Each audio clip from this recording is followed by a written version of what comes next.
Okay, we are live. Hello, everybody. I hope my microphone isn't too bad because it's making this annoying buzzing noise, but hopefully you can tolerate it. Anyway, this is To Aru podcast number 2. Welcome, Hey. everyone. We've got Malcolm returning from the first one, and now we've got Jeru, who's a cosplayer and long-time Index fan. Would you like to introduce yourself, Jeru? Yeah, sure. I've been a fan since I think 2014. No. Yeah, 2014, 2016-ish. Ever since then, I've cosplayed the series, started as Accelerator and then Toma. Also cosplayed Hamazura, Fiyama, Gunha, and Kakin recently. But yeah, otherwise, I was kind of active in most of the fan groups like Facebook and Amino and stuff a while ago, but yeah, not that much anymore. Mostly because I'm a very busy person with work and stuff. But otherwise, yeah, that's it. Yeah, it's great to have you on, man. We were talking about how to fit you onto a podcast. I know you're not up to date with the novels, but I thought this would be a good way to do so since we're not going in depth to the novels like this one particular. The moment you're doing a podcast when I'm actually catched up, then I'm happy to join in. Of course. Yeah, so shall we get started on the video or should we wait a bit? I think is the stream going? Yeah, I think it is. I don't see it on. All right, it's still on the main page on YouTube. Let me continue to it to make sure. Oh, all right, it is. What the fuck? I pressed hit live. It's very weird. Well, I got the notification that you went live, I think. Yeah, see. Is it working? I know I've got no one watching, but. Shows 11. Yeah. Great. Right. No, it's live on my phone. Just not on desktop for some reason. Oh, there it goes. Oh, wow. So do we need to start it over? Or? No, I think we're good. I'm just surprised no one is tuning in yet. I see 7 people here. Oh. 9 people. It says 0 next to mine. Oh, it's changed for me now. Okay. All right. Hello, everyone. Hope you're doing well. It's been a long time. And I'm sorry because I've been very busy recently. Like, I just handed in my last university assignment on Friday, and the past few days have been hell for me. And I really wanted to do another video. I know I did the small. Well, it was. Oh, that's playing in the background. Yeah, I really wanted to do another video, and I thought a podcast would be the best thing to do after a long break. And I don't know why it's playing through my speaker. Okay, we'll start the screen share anyway. Hi. Did everybody hear Jerushi's introduction? I hope they did. I guess they can still wind it back a bit, right?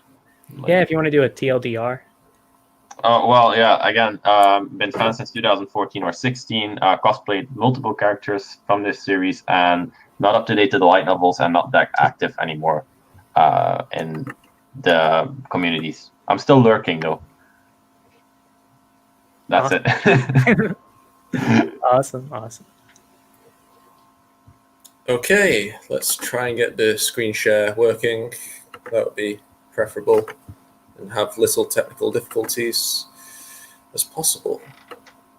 Okay. All right, you should be able to see my screen.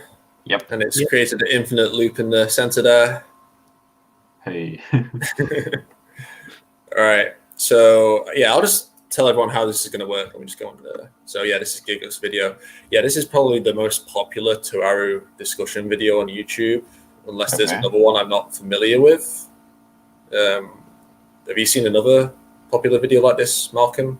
I know there's the Misty Connexia's timeline video, but that's the only one I can think of, and that's only at 500,000, I think.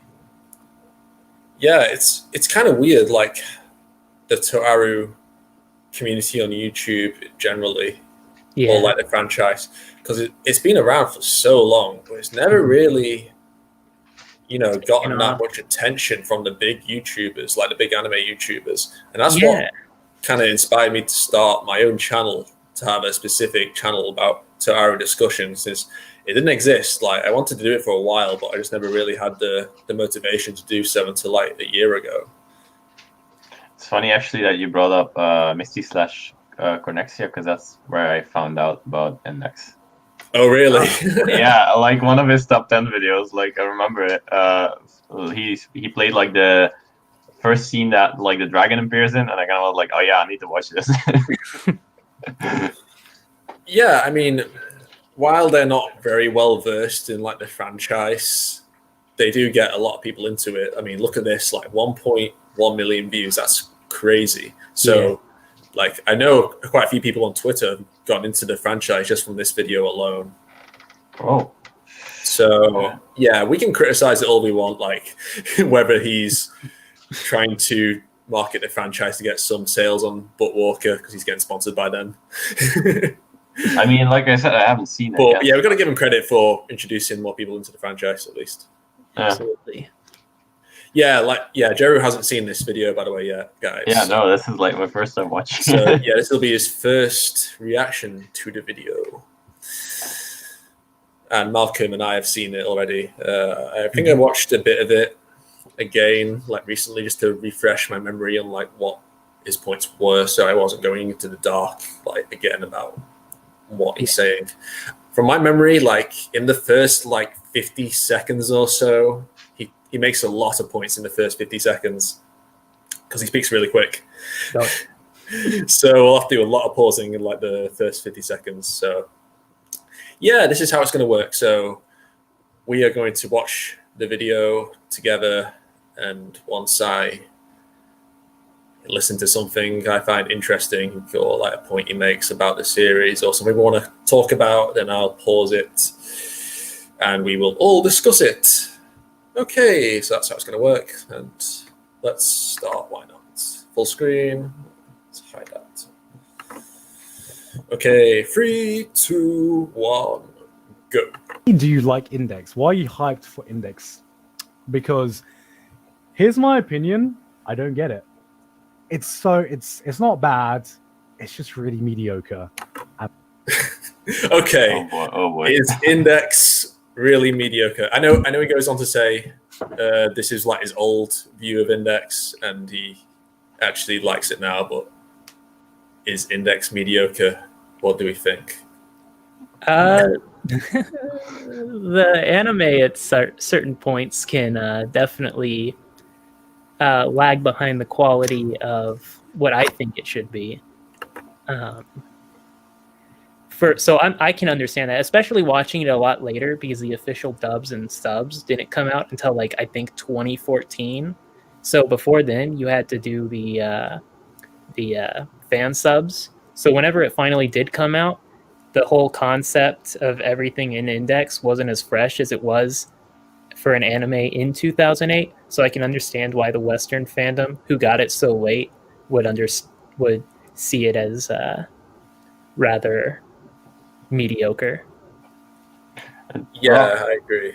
Well, the thing is, like, I remember when I found out about this, and like, I had like the thing I noticed quickly was like the animation was a bit aged, but the exposure in it, and I mean overexposure, because damn, that was a lot of information you can just like had to like absorb up, was a bit above average. Like you could tell this show had a lot going, in small amounts of time.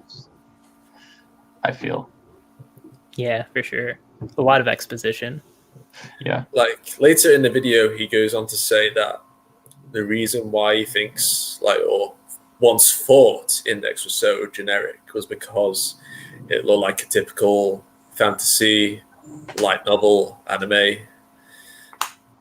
And while it does have a lot of the tropes, like the interesting thing about Index is that it does have obviously a lot of the light novel tropes, but it's got a lot of unique ideas going for it as well. Yeah. And I think that's what really sells the series for me, at least. It also created a lot of those tropes. Yeah, very true. Like, I don't think he recognizes that Index came out in 2004, which is the same year that, like, Fate Stay Night came out in. And he really likes Fate, from what I've gathered. So, Yeah.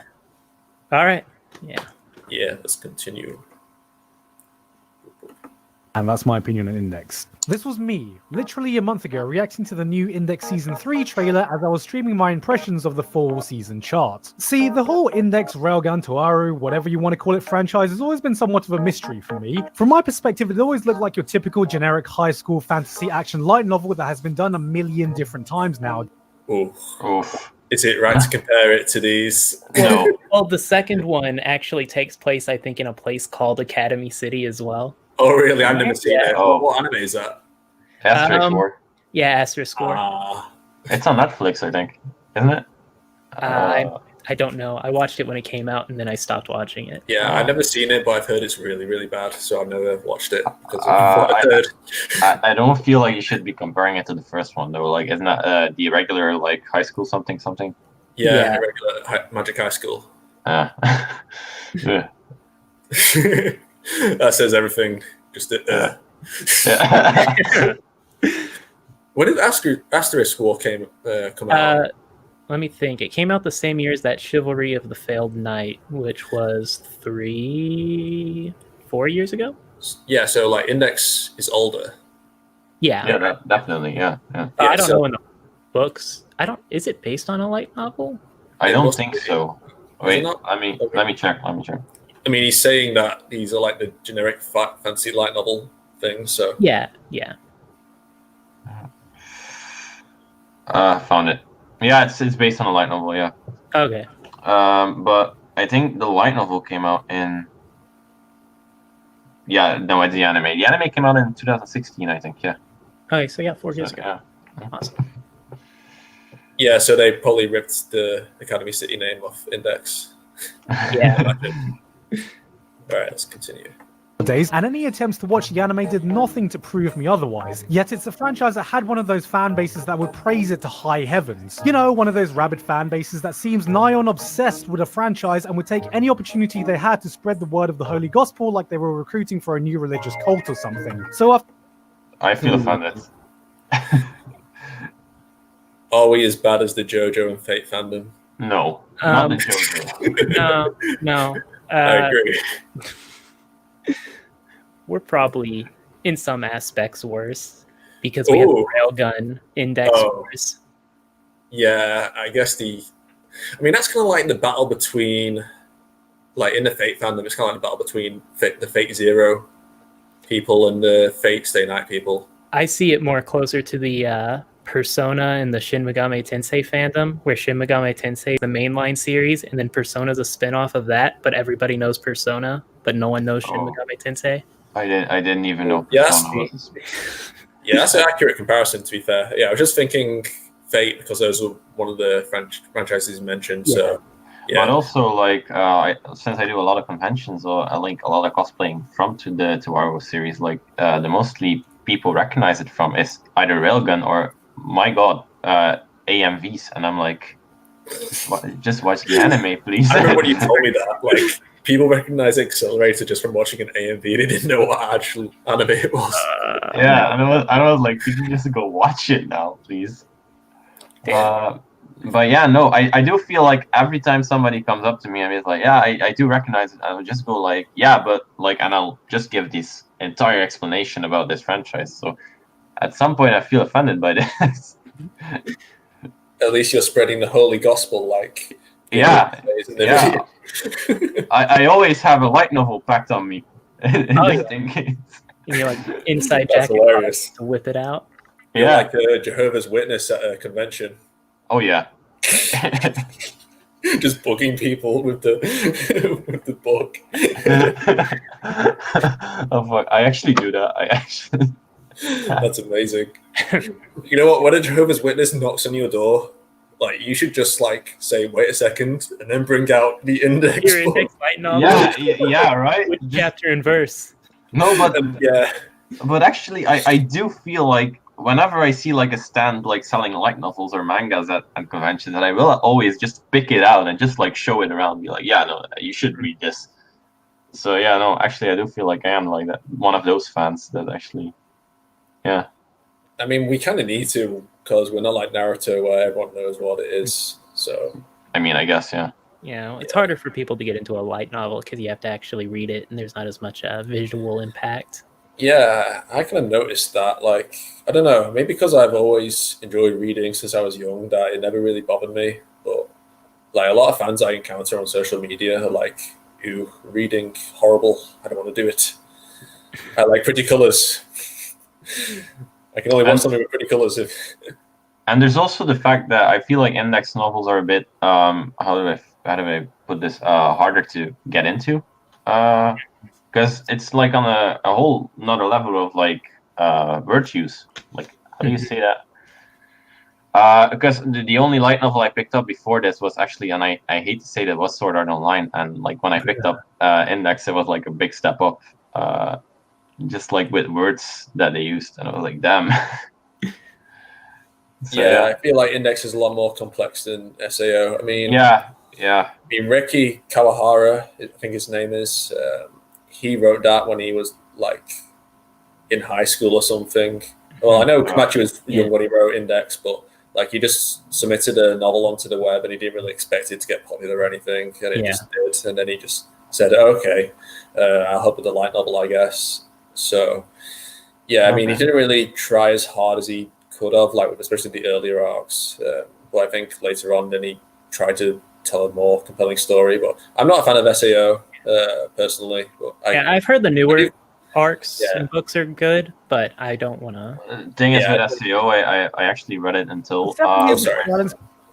Huh? Sorry about that. No, actually, SAO, I did read it until I feel like where season 3 is at now. I haven't watched season 3 because I'm not that interested in it anymore. But back then, I was also praising to people like, yeah, no, but you should wait until season 3 because it's going to be really good. And now I'm not even watching it. But yeah. Yeah, I do think SAO does get a bit too much slack. I mean, it's like the anime that everyone likes to hate on. Like, we all know it's bad, but it doesn't make you intelligent by hating on it. Oh, wow. SAO sucks because it's really, really, cliched and the plot armor and shit. But it's like, well done. You've made the same arguments everyone has said for years. Yeah. I mean, at this point, I don't mind it when people are like, kind of hating on it because I'm not that into it anymore myself. But yeah, back in the day, I did kind of bother me a little. But yeah, I found better. Yes, enough to talk about SAO. Let's continue with Index. Before a new season getting announced seemingly out of nowhere, I said, you know what? Fuck it. I'm going to try to get to the bottom of why this franchise is so beloved by so many, despite, by my accounts, it looking like a dated mid-2000s generic light novel franchise that time should have left behind. And why is Index popular, at least in the East? A deep lore. I feel like that's the main thing. Partly that, and there was nothing else like it when it first came out. Yeah, I do think he's kind of giving it too much of a bad rep. Like, he's judging a book by its cover. Mm-hmm. Well, judging a book by its anime. Yeah. It's a book pun because we're talking about Index. Boy. No, but that's pretty much it though. Like, it's just the anime just scrapes the surface of what the actual like story of the franchise is, and I feel like a lot of people will judge it on that. But yeah, like, remember a time where we didn't even know Index 3 was ever going to release, and you'll actually, like, people seen the anime that I know, I would go like, yeah, but if they had made season 3, would have seen that, and it's really cool in the novels and everything. And then it came out. Yeah. And it ruined everything. Well, I mean, I was happy when it got announced, but I wasn't too optimistic about it. Like, I was expecting, okay, I get to see some my favorite scenes animated. The openings might be good, and they were. Yeah. But I wasn't expecting it to be on the quality of the light novels like that.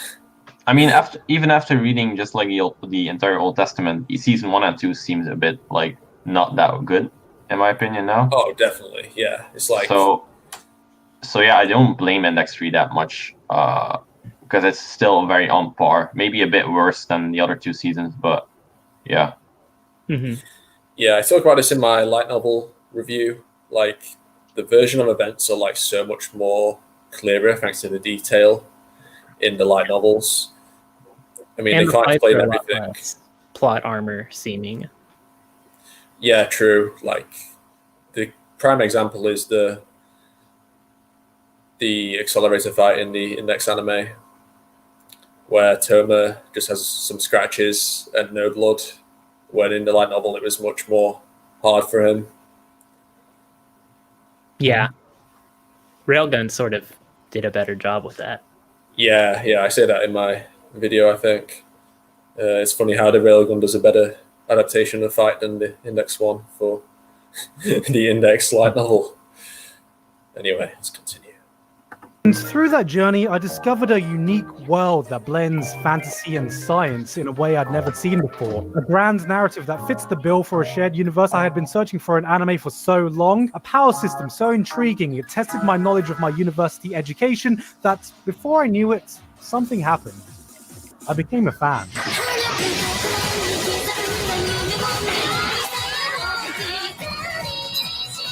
Index has become my newest obsession, and sometimes there's nothing quite like the feeling of completely losing yourself in the franchise, consuming every little thing it has to offer, researching the intricacies of the world mechanics. Oh my god, it's Blythe Road!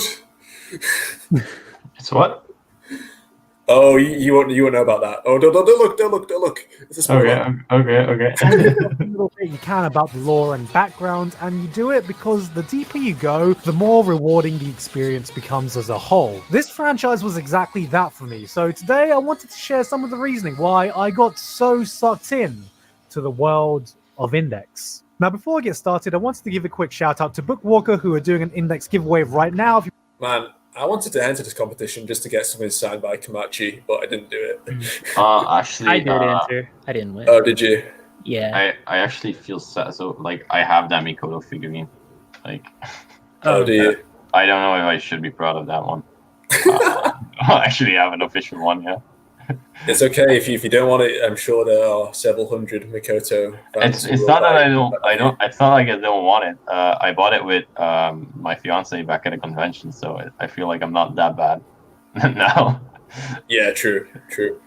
I mean, you just found any To Aru merch you could find, and then. Oh yeah, no. I have one rule when I go to a convention: I don't buy any merch. But if I see anything To Aru, I should waste all my money on it. Like, it doesn't matter what it is. It reminds me of like the first time I went to like a con looking for To Aru merch, and the first thing I saw was like a Last Order figure, and it wasn't just any ordinary Last Order figure. It was her like naked with just like a ribbon around her body, like covering Oh, her I've seen that parts. one. Oh god. Yeah. So I was like, should I buy it because of my dedication to the series, or should I not because I might get arrested later on? And I didn't buy it because spending that much figure on a fucking Last Order bullshit figure like that, like. Yeah. Wow. Okay. Although it was interesting, like I think last con I went to, I think I found quite a few bootleg Index figures. Like they were like, I think they were fan servicey ones because I didn't pick them up. Maybe I should. I don't know. I always check before I buy if they're bootlegged or not. And actually, at the last convention before COVID, there was actually a lot of To Aru merch present, and like I bought my Misaki figurine was my first one that I found. So, yeah. Nice. Do you have any To Aru merch, Malcolm?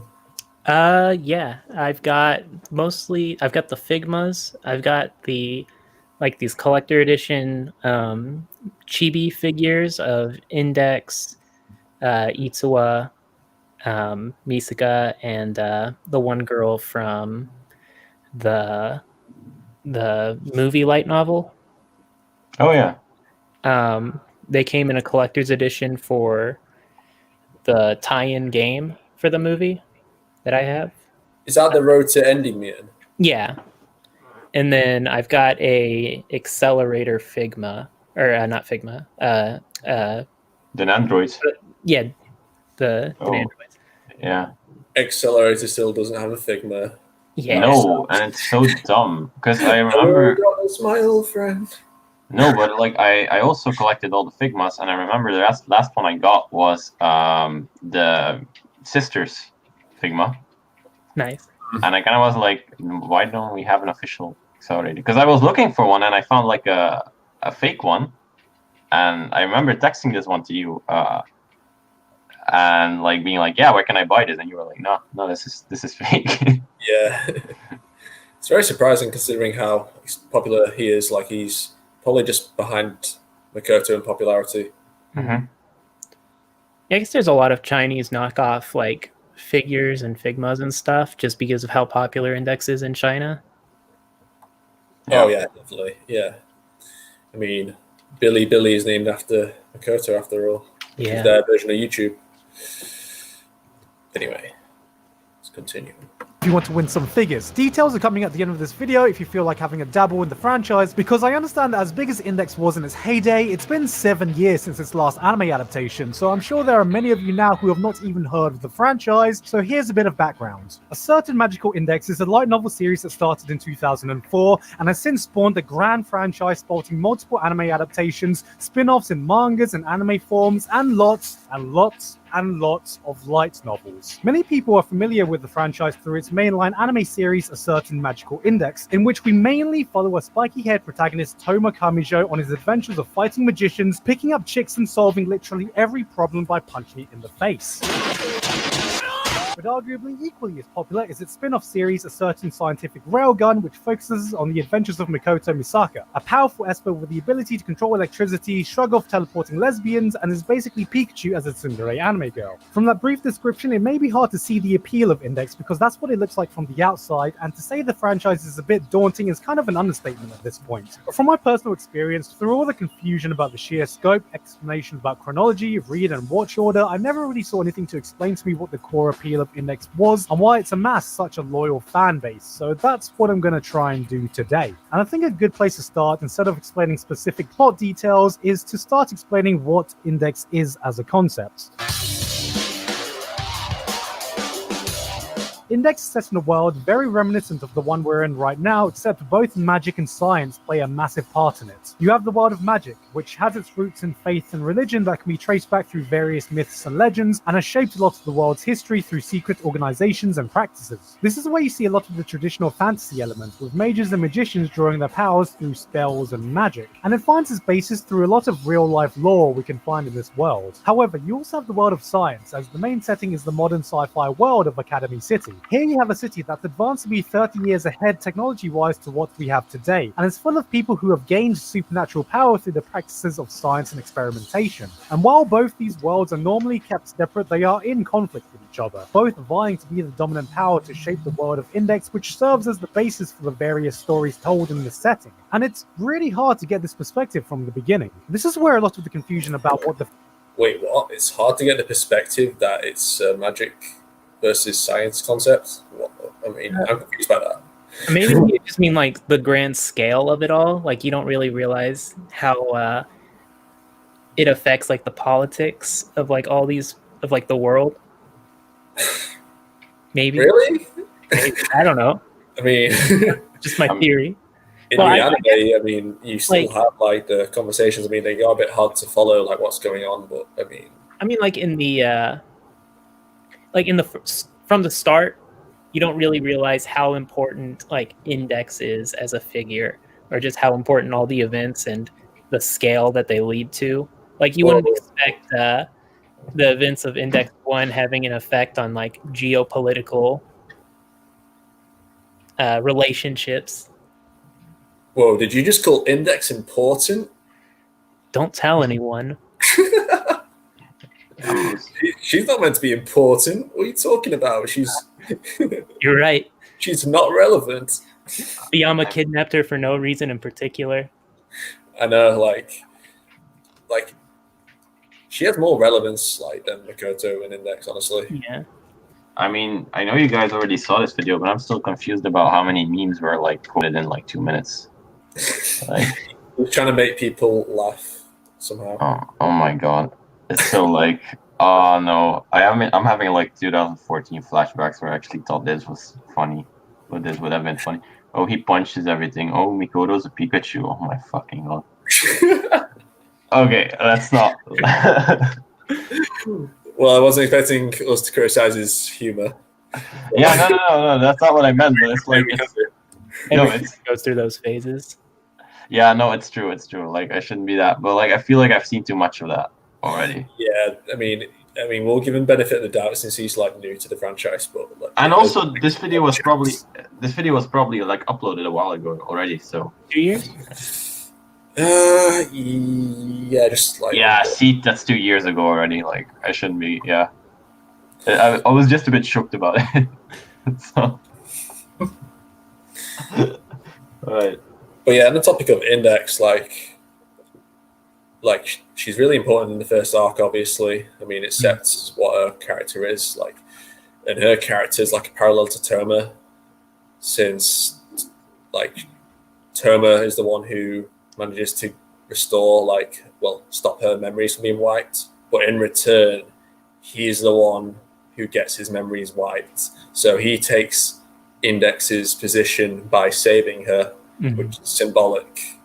And then later on, you know, he lies to her, and it's arguably not the right decision to do, but he does it to protect their relationship in a way. And Fuyama is the one who exploits this and uses Index against Toma, like a psychological blackmail kind of deal going on there.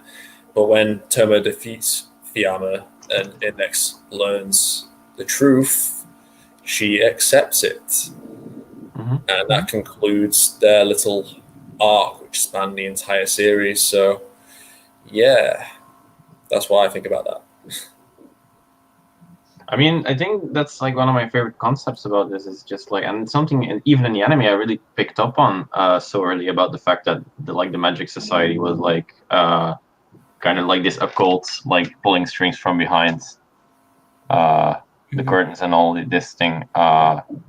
So no, that I do not agree with in the video. Yeah, I don't know what, like, I don't know why you made that point, like how it was unclear about the grand scale of the science versus magic dynamic. Maybe he got that impression from watching the anime, but he did read the first light novel. I mean, it gets, I mean, it's like a few volumes in that it starts to get into like the war of it, you know, like the potential Third World War. Isn't it like kind of like the same thing, like some people making a statement that the magic side would be like the better side of the two, just because it had like a spin-off already, focusing a lot more on the magic side of the story, the science. More magic side spin-offs, personally. Yeah.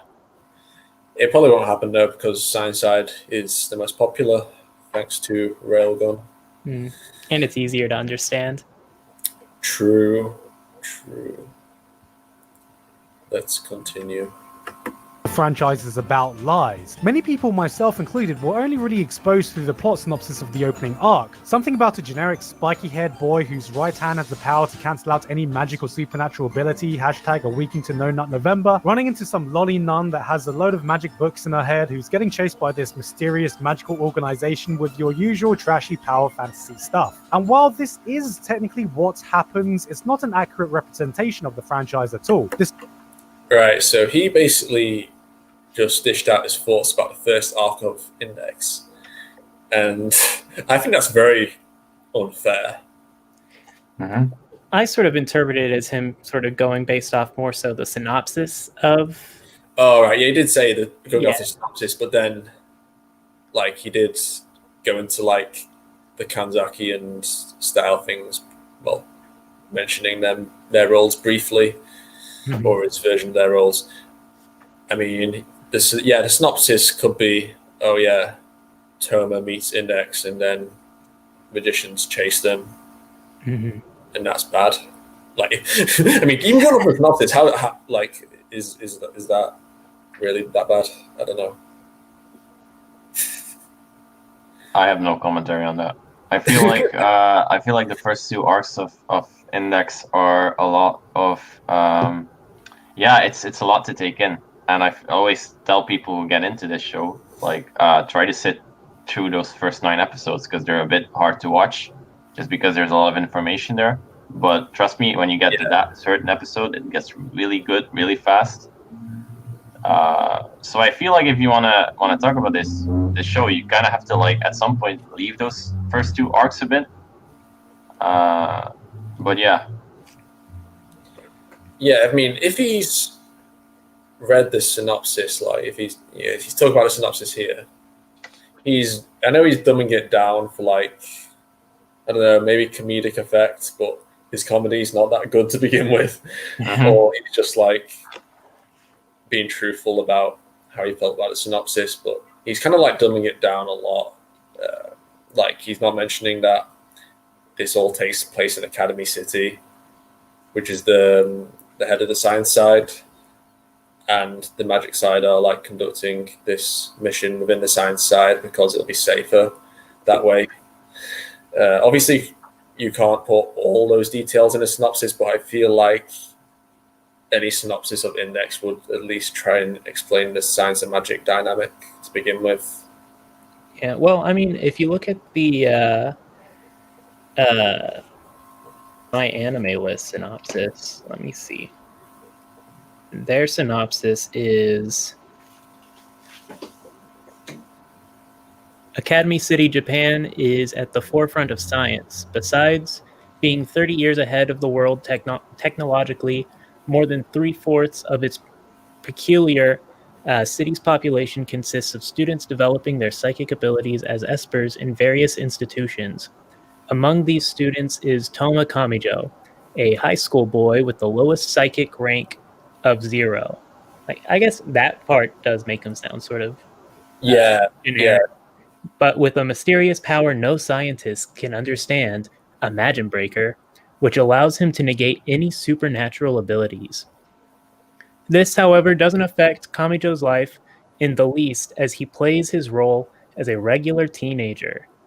That is until he meets a strange Index Librorium Prohibitorium, a young girl who has memorized the entirety of the Forbidden Grimoires, and now a dangerous organization is hunting Index down.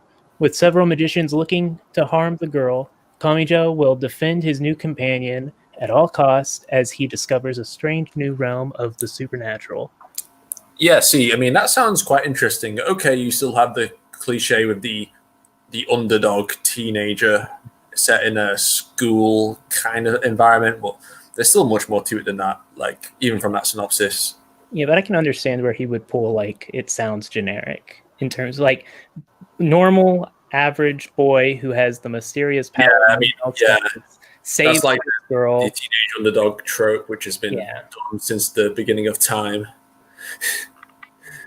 But yeah, at the same time, it's still, I mean, it sounds more interesting than probably, like, I don't know, High School DxD's synopsis will be. Oh boy. Maybe. Anyway, let's continue. Despite its name, Index is not actually about Index, the Lolly Nun character, nor is it really about... Oh, wait, let me continue. Let me finish his points, because I know what he's talking about here, because I remember it. about Toma, despite him getting most of the screen time. A better way to describe this... Okay, so yeah, if you missed that, he said it's not about Index, it's not about Index, and it's not about Toma. Like, I can understand the point about not being about Index, but Index is not about Toma. Do you guys agree with that? No. No, well, to a degree. Because you can go entire arcs without Toma, without even a mention. So, like, I think in terms of, like, a story, the Index novels can stand on their own without Toma, and that's why we get some really good arcs, because the other side characters are so strong. So to a degree, I can agree that it's not necessarily about Toma specifically, but more so the world around Toma. Yeah, but isn't that why this franchise has, like, what, 3 main characters in the main series? Just to put the world in more perspective outside of, like, the fact that you have this one character who's got in between both sides, and then you have these other characters who are like inside the dark side of Academy City and stuff. Yeah, but we also have, like, the side stories where Toma rarely, if at all, shows up. I mean, I guess you got a point there, but like saying that the franchise isn't like the main franchise, at least, isn't about Thomas. I feel like that's a big thing to say. Because I do feel like he carries most of like the even like the side stories where you have sometimes have like Old Testament 15 or something, or like completely separated from Toma in general. Like the after effects of it all end up in the same, like with the same three characters. I feel, and also like Toma's also involved in that. I think I see him more as like the primary character, but he's not like the focus entirely, you know? Yeah, no, that's true. Yeah. Yeah, he does go on to say that he believes like the world is the main character of Index, and that Academy City is the main character. I think that's his Sort of like Gotham and Batman. Yeah, I was thinking the same thing. Yeah, but yeah, Batman without Batman though. I mean, you have the spin-off Gotham series, which doesn't feature him heavily, if I'm correct. But Yeah, no, I actually I watched the first 3 seasons of that, and like until a certain point is fun, but they should have introduced like Batman by then. I feel. But yeah, I do agree. It's kind of hard to have the series about Index. No, not by Index. Sorry, about. It's hard to have the series without Academy City. Right. Mm-hmm. Which is interesting for the events later on in the light novel, which I won't spoil. Damn it. Series from a broader perspective is that it's like a shared universe with many moving parts having more in common with things like Game of Thrones or the Marvel Cinematic Universe. Think of every story. Oh, He's comparing Index, the franchise, to Game of Thrones and MCU. Well, he's Like- comparing sort of its like multifaceted universe. Yeah, I get that. Yeah, I mean, the MCU reference I do get a lot more because you have like these like now you have like a twisted timeline because the anime like sometimes drops like side stories like Accelerator in there, and you actually have to watch that in between season 1 and 2 of Index. But like at the same time, yeah, no, the MCU reference I do get, but the Game of Thrones one I'm not 100% aboard with.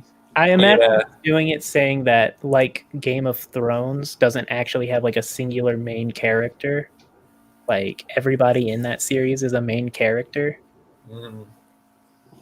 Okay, yeah. Very true. But you have the 3 main characters in Index. Yeah. Index isn't to a greater scale in terms of its like main characters, but it does have other character focus beyond Toma. Story arc as a different movie in the MCU. Each arc is a self-contained story that adds a new element or cast of characters to the world, whether they focus exclusively on the science side of things or the magic side of things, and occasionally you get bigger crossover events that involve every party, where you get to see the normally separate cast and elements come together. Because of this... Yeah, this is kind of the points, or one of the points I make in my light novel review, that especially the early arcs of Old Testament, they're quite self-contained stories.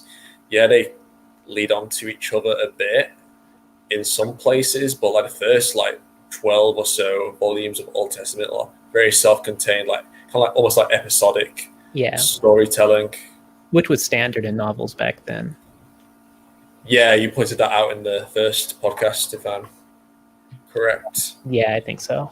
Yeah, I didn't really. Did you enjoy the first 12 or so volumes of Old Testament, Jeru?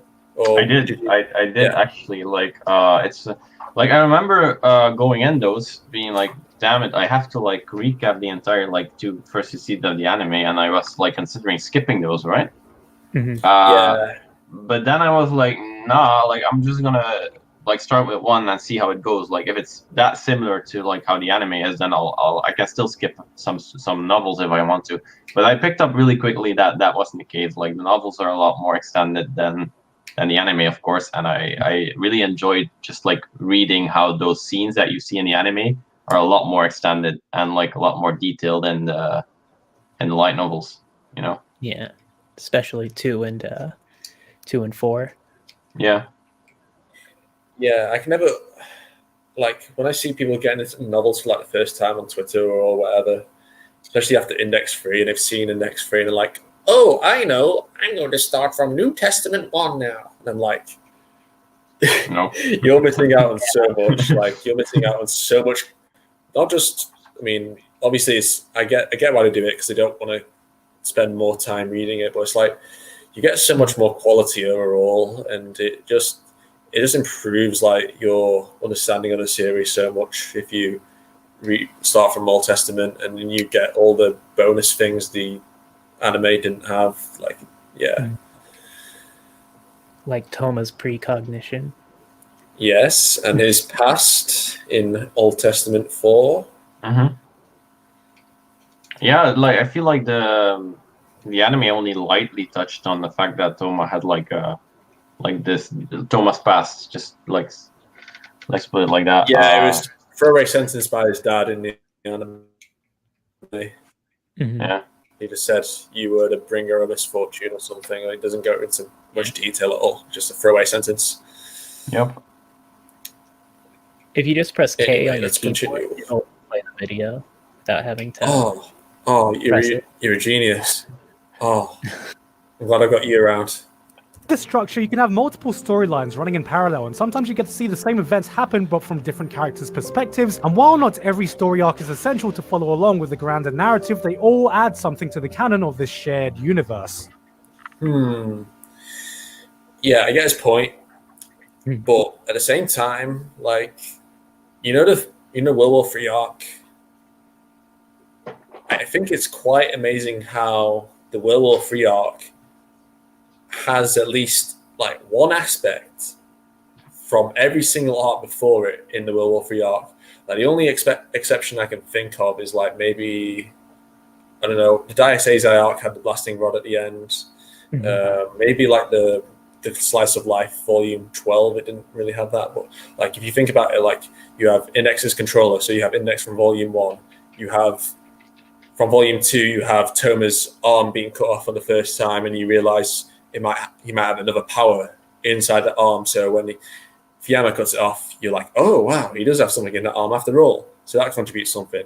Then you have Volume 3 with Accelerator. Then you have Volume 4 with Angel Fall and Gabriel, which comes back for Fuyama's plan in World War 3. So like, you can just go on and on and on, and you can find at least one aspect from every single arc before World War 3. And I think that's quite impressive, like how Komachi was able to do that. Yeah. Sorry, I just rambled on about that point. No, but you do have a point. But like, I feel like we can't add anything to that. Like, it's a perfect statement. Like, I remember when reading like Old Testament and finding out that Vento actually returns in World War 3. I remember I was really surprised about that one. Yeah, even the fucking ice boats from Volume 11 return. Like, even in the fucking filler ass ice boat volume, like the ice boats are there. It's like, wow. Vento's using them. Like, ultimately one of the weaknesses with the anime, because it cuts out a lot of that. Like, we completely lost the SP. Like, that'll never get translated. So Birdway just sort of comes out of nowhere in like season 3 of the anime. Yeah. Oh yeah, she was meant to have like that cameo in the Royal Family arc, wasn't she, as well? No, maybe. Did she? Yeah, I think in the novel she did have a little cameo in the Royal Family arc. Yeah, I think.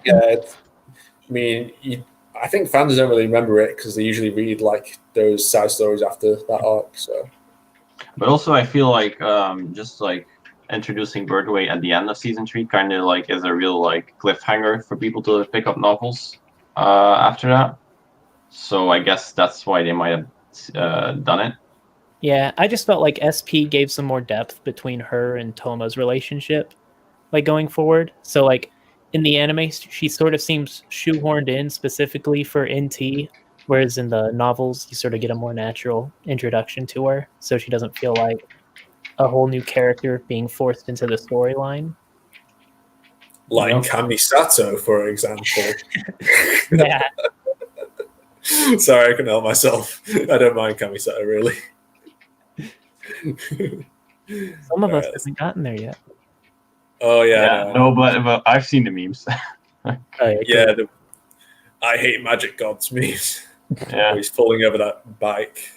I feel like that's the main reason why I'm not that active in the communities anymore, because just like the memes, man. they're all Yeah, over. there's a shit ton of spoilers everywhere. From New Testament now, Genesis Testament as well. Yep. It's that far ahead. So while all the different series stretched across multiple mediums may look confusing and daunting, what it really means is that there are multiple ways to get into this franchise. You can start with Index, or you can even start with Railgun if you so please. You can read the light novels for some arc, then switch to the manga, then switch to the anime, or vice versa. Oh, Now, this is interesting to talk about because I actually have some friends who are now getting into Index. Or like they want to binge watch it, and they're asking me like, "Yes, so how should he watch it?" And like my main idea is, if you want, you can skip season 1 of Railgun.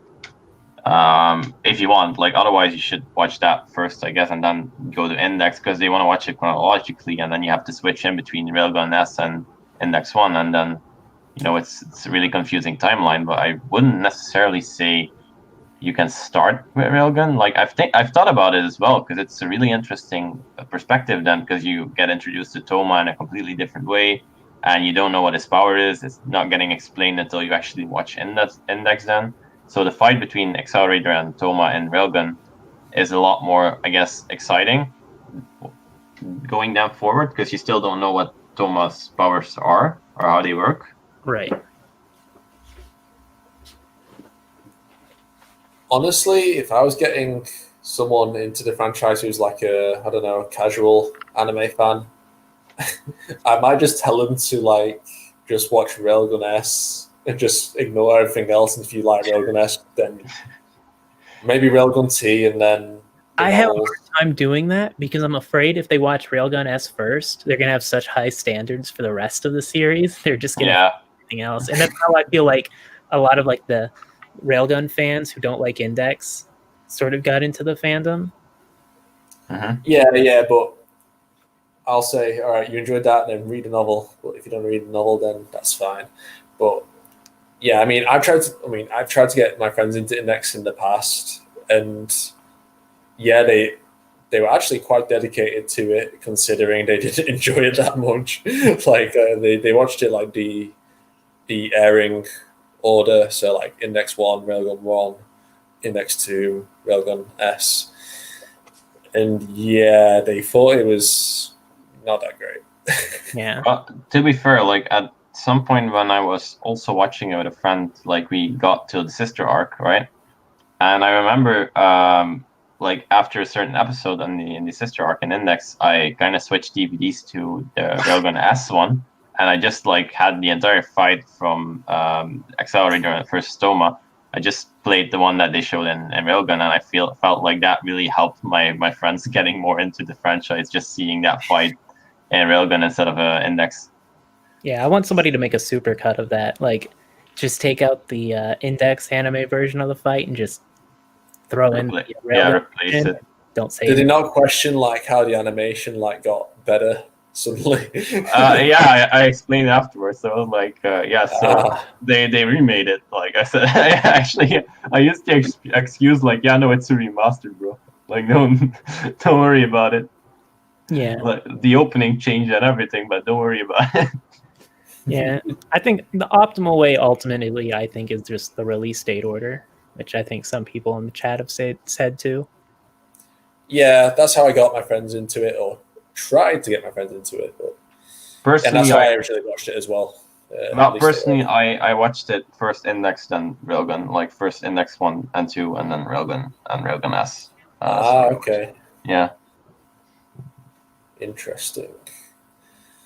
Yeah, my faith in the franchise was tested with Railgun 1, though. Man, like, some of the parts in that, I was like, what the fuck am I watching? I hate Railgun filler. I think Railgun filler is the worst To Aru content. But man, you gotta love the red-haired guy in Railgun 1, though. Like, he was the best fucking Raildex. Well, that one was a filler mini arc. When I'm talking like the full major filler arcs, like Silent Party. Oh, yeah. Yeah, actually, a fun fact about that, like, I remember when, that was one of my pet peeves that I had with it. In Railgun T, like, Satan says, like, yeah, I never fought anyone in my life, right? But like in this Silent Party arc, you actually see her like fight like robots and everything, and then you're kind of like, well, this contradicts each other very much. Yeah, that made me mad. The whole Congo arc was completely... Congo's character arc in T was completely ruined by Railgun S's secondary arc. Yeah. Well, her arc was ruined by the Railgun anime introducing her so early and sort of taking care of her character flaws before they were ever a deal. But that's why, honestly, that's why I sometimes say like to people watching it, like you can skip Railgun 1, like if you want. But then again, people like my fiance actually love Railgun 1 one of the most of all the seasons. So Oh, really? Oh, wow. I guess it's a gender thing. Like I don't want to go into that too much, but I feel like girls like the slice of life aspect in the universe a lot more. You can just say girls don't have good taste. You can just say that. No. I'm not getting canceled today. No. You basically did already say it, everybody. Cancel him.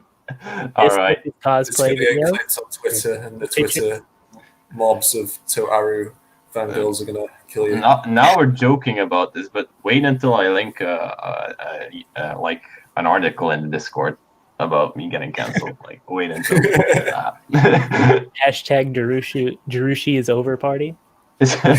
Oh no. Right, let's continue. Oh yeah, KKK. It doesn't really matter how you choose to consume it because the universe that you'll take place in stays coherent. The only difference is that the light novels may go more in depth in the intricacies of the world and their systems. This is why I hazard to call Railgun a spin-off, because while technically the events aren't as important to the main narrative in the same way that, for example, Black Panther doesn't move forward the grander Infinity Stones plotline of the MCU, it's a great story and serves to give the viewer a better understanding of the characters and why they act the way they do in the main series. Index's core appeal stems from this expanded universe and how extensively it blends in its science fiction and fantasy elements in a coherent world. I've made a video before expressing.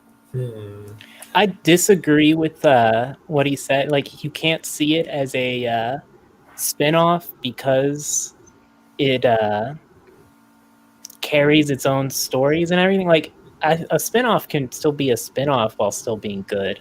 That's a weird sentiment to me.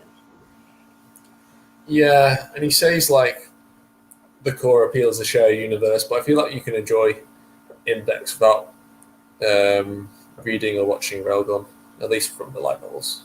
And I feel also like he said like the light novels only like expand on the world's like workings and everything. I feel like the light novels expand on a lot more than just that, man. They expand on everything, story, Yeah. plots, just mass expansion. Yeah. DLC times 10 or a billion. Oh, pretty much, yeah. I mean, technically, the anime should be a DLC, and the light novel is the main disc. If I had it my way, we would get all the anime voice actors to just release a audiobook version. Oh, fuck Oh, yeah. yeah. That'd be awesome. Yeah, then it'd be like infinitely easier for people to get into it because you don't have to actually read it. It'd be like a radio drama in Japan, except good. Yeah, no, I actually need that because, like, damn. Wow. I know Jeru hasn't read this volume yet, Malcolm, but we need Abe to do the It Bothers Me. You know what I'm talking about. Jeru, you're in for a treat when you get to that volume. All right. Which one is it again? New Testament 9. Oh, yeah. No, I always hear you, like, going off about 9 and 10. So, yeah, I'm actually looking forward to those. So, yeah. 9 is probably one of the best volumes in the series, period. Like, it's probably, like, it's very divisive between World War 3 and the Ark. Like, people always debate about which one's better. So it's, like, on that quality, if not better. I think that's what sort of hurt the Kamisato arc right after, because it came after the Magic God, or the Othinus. Yeah, true. But I really enjoyed those subsequent arcs. Mhm. I do feel like New Testament 12, like I try and mention it as much as possible. I want to do a video on it at some time, like because a lot of people don't like New Testament 12 because it was quite random, I guess, like some of the stuff. But I thought it was really, really good. New Testament 12, I'm a big fan of that volume. It's underrated as hell, and if you don't like New Testament 12, you can go fuck yourself. Wow. All right, let's go. Expressing my desire to see some kind of shared universe in anime form, and I didn't realize at the time how closely Index fitted this bill, because for all you can say about the characters and protagonists that make up the world, as good or bad as the characters may be, they aren't individually what makes this franchise what it is. They aren't what drives its fan base to be as invested or obsessed as they are. It's the world, which is encompassed by its setting, Academy City. Academy City is a weird beast to tackle because while it's technically just a backdrop for all these story arcs taking place, I'd actually Laughs in Alistair. I wonder why. argue that it is the main character of the franchise because while Toma may be the face and main protagonist of Index early on, as the world expands and more characters get introduced, Index becomes the story of Academy City itself. It's the inhabitants of Academy City whose storylines we get to follow. It's Academy City that is the driving force for the grander conflict. It's Academy City which serves as the core thread that connects all the numerous plot lines together. Even if events aren't happening there, it always exudes a constant presence and honestly seems like a really cool and unique place, which unfortunately the anime doesn't always do justice with its simple portrayal of fucking bad CG wind turbines everywhere. I mean, they didn't bother me until now. Yeah, they didn't really bother me too much. I didn't really pay that much attention to them.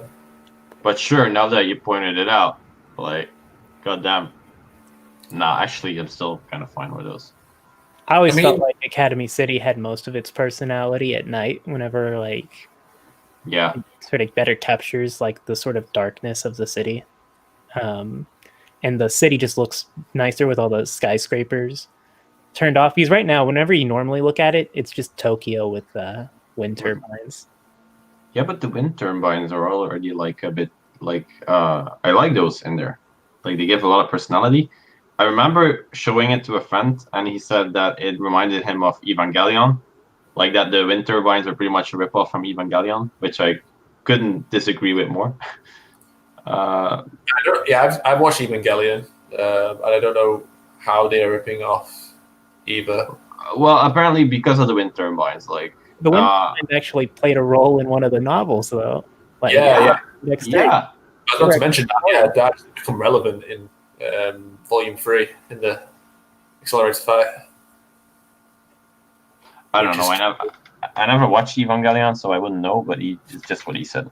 Yeah, I don't know what he's referring to because I don't really remember any wind turbines in Evangelion. Like I remember the city; it's called like Tokyo 3 or something. Yeah, all the buildings look really huge because the Evas or the mechas, whatever you want to call them, are really tall, so they can like compare them. And the buildings get destroyed all the time in that show. But yeah, I don't remember any wind turbines from that.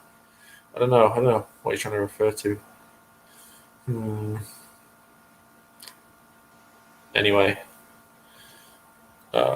because of the amounts of strange, different happenings revolving around this city, the series can take many forms and genres depending on the arc and character we're following. Sometimes it's a dark sci-fi involving horrific human experimentation. Sometimes it's a fantasy action exploring secret underground organizations. Sometimes it's a fluffy high school slice of life, and sometimes it's all of those things. Admittedly, I found the story arcs that focused on science far more interesting than the ones that focused on magic, but what made it all worth sticking through was when you were able to... Of course.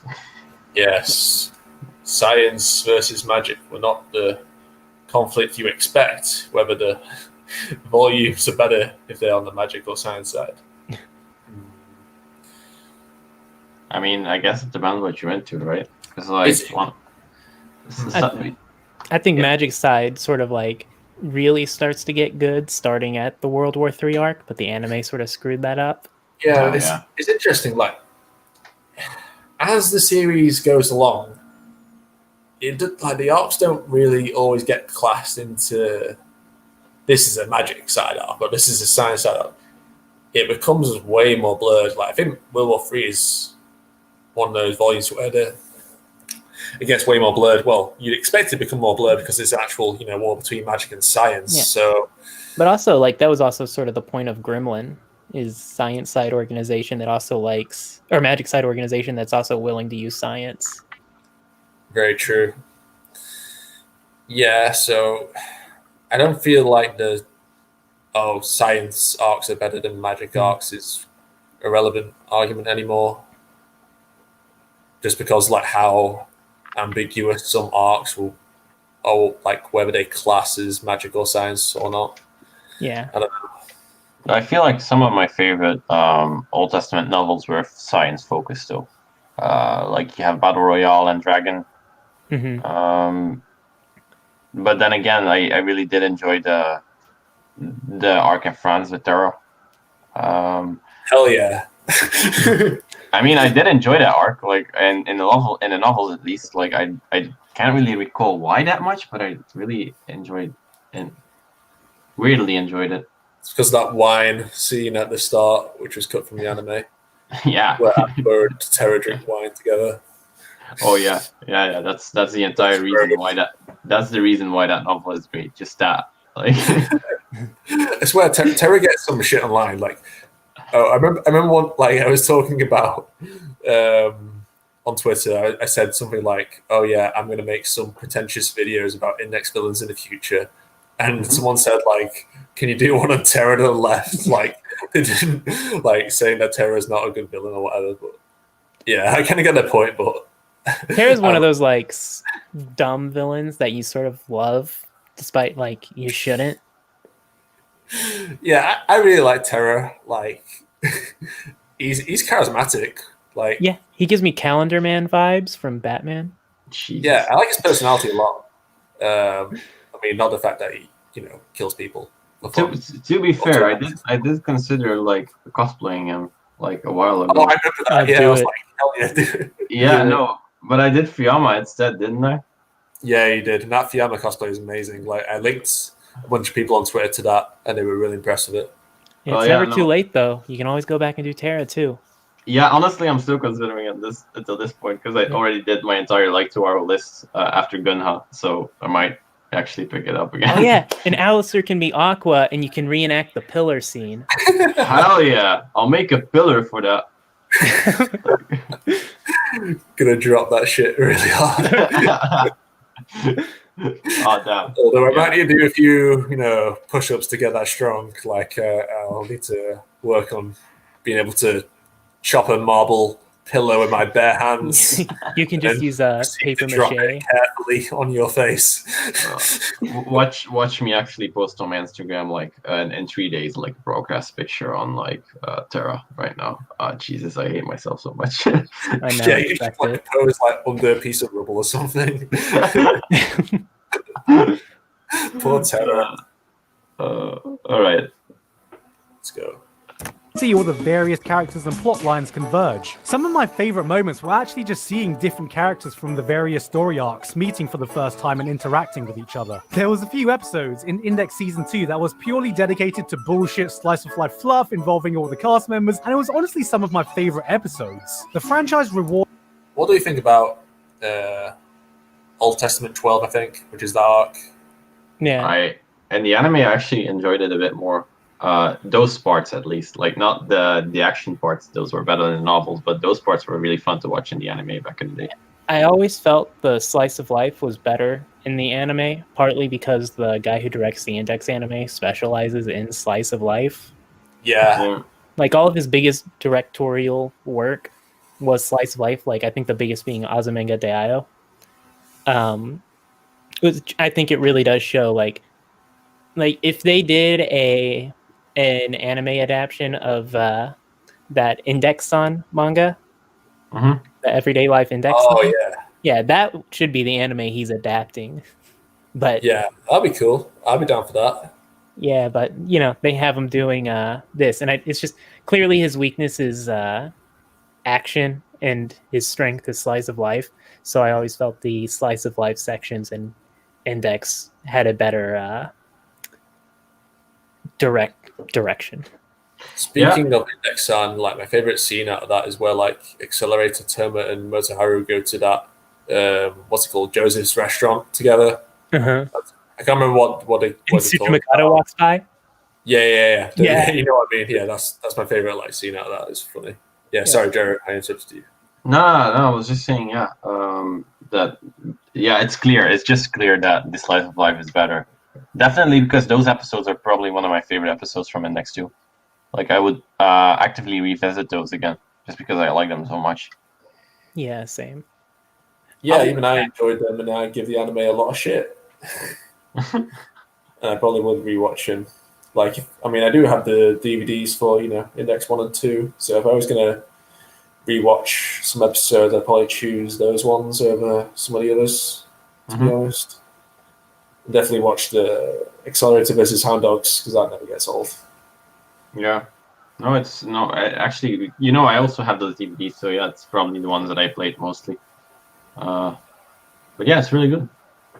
Yeah, let's continue.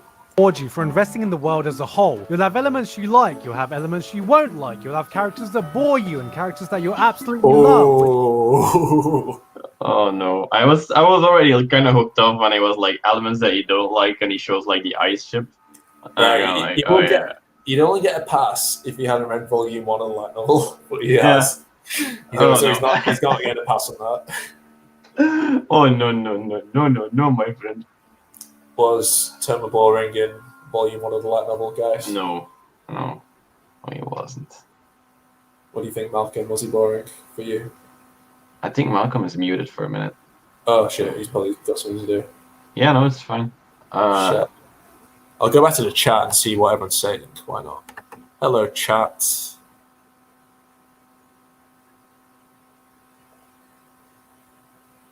OT13 is phenomenal. Yeah, I do think it's really good. I do think a lot of people criticize it for the Black Wings at the end, for being a Deus Ex Machina. That's another video I was thinking about making, whether that is a Deus Ex Machina or not. Hey, Tilly. Hey. Because I feel like it would have been Deus Ex if it wasn't a setup for future character development. Science Team, yes, he did read Volume 1. He says that later on in the video, and he read the first 3 volumes of the Railgun manga as well.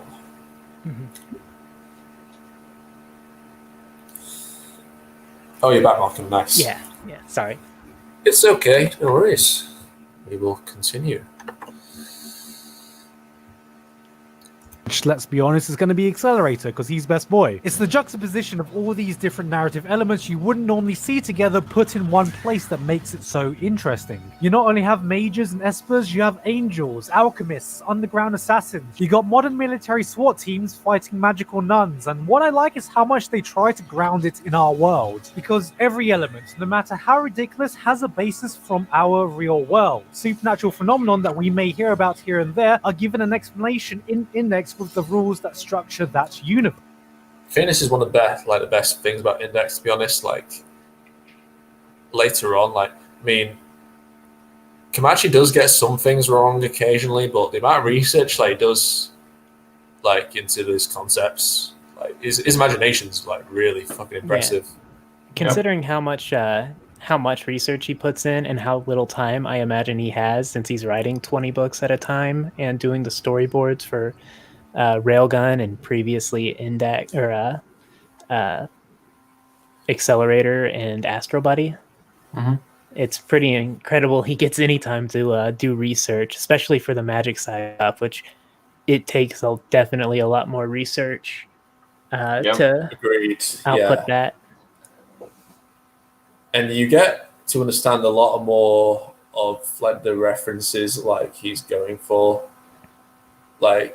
If you had no knowledge of the Bible whatsoever or Christianity, you wouldn't know who the angel Gabriel was, or you wouldn't know what Fiamma was talking about when he was talking about Noah's flood and everything. So these elements are even important for the magic side. That's a bare minimum, Christian knowledge.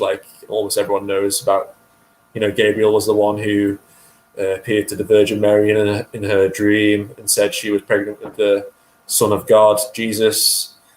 And obviously that's relevant because Fiamma believes he's the next Messiah, which links the two together. It's just stuff like that, which is interesting. Yeah, it's one of the best things in the show. Yeah, and then you have the more complicated magic side knowledge with especially later on, with the Abyss of Sephiroth, and I made a video about that, and it's even I had bare minimum knowledge of it, but I had to did my research from the websites I found about it, but I've not delved into like the work of Aleister Crowley. But I know there are people on Komachi Land Discord who have like started to read like all of the real Aleister's books just to understand a lot of the concepts, and it definitely helps. Actually, I think I already told you about this, but at some point when I got home, when I was still living with my parents, I found one of Alistair's books actually on my I remember you said that. So apparently my brother actually bought a few of those books, and I kind of was like, dude, but... Was he trying to summon a demon by any chance? I have no idea, but like my first instinct was like, oh wait, maybe he found out about Index, because my room was back in the day was kind of obsessed about it, but then I was like, nah, he doesn't know anything about that, so I must question what those books are doing here. It wasn't it wasn't Alistair's sex magic book, was it? I'm trying to think. I think Book of the Law was with it though. Like, nice. Yeah. Have you read the Book of the Law, Jeru? No, I haven't. I must ask my brother if I can lend it now. You can read it online. Like, it's really short. Yeah. I read it online. Yeah. Although it says at the end you've got to burn the copy. Yeah, I rather much. For life. Yeah, I rather much burn my books, the book of my brother, than my PC. So I'll probably ask him. I didn't burn my iPad, so I'm probably cursed for life. I mean, it is what it is. About you, Malcolm, have you read the Book of the Law? I think I read it whenever I first started Index. Oh, really? Yeah.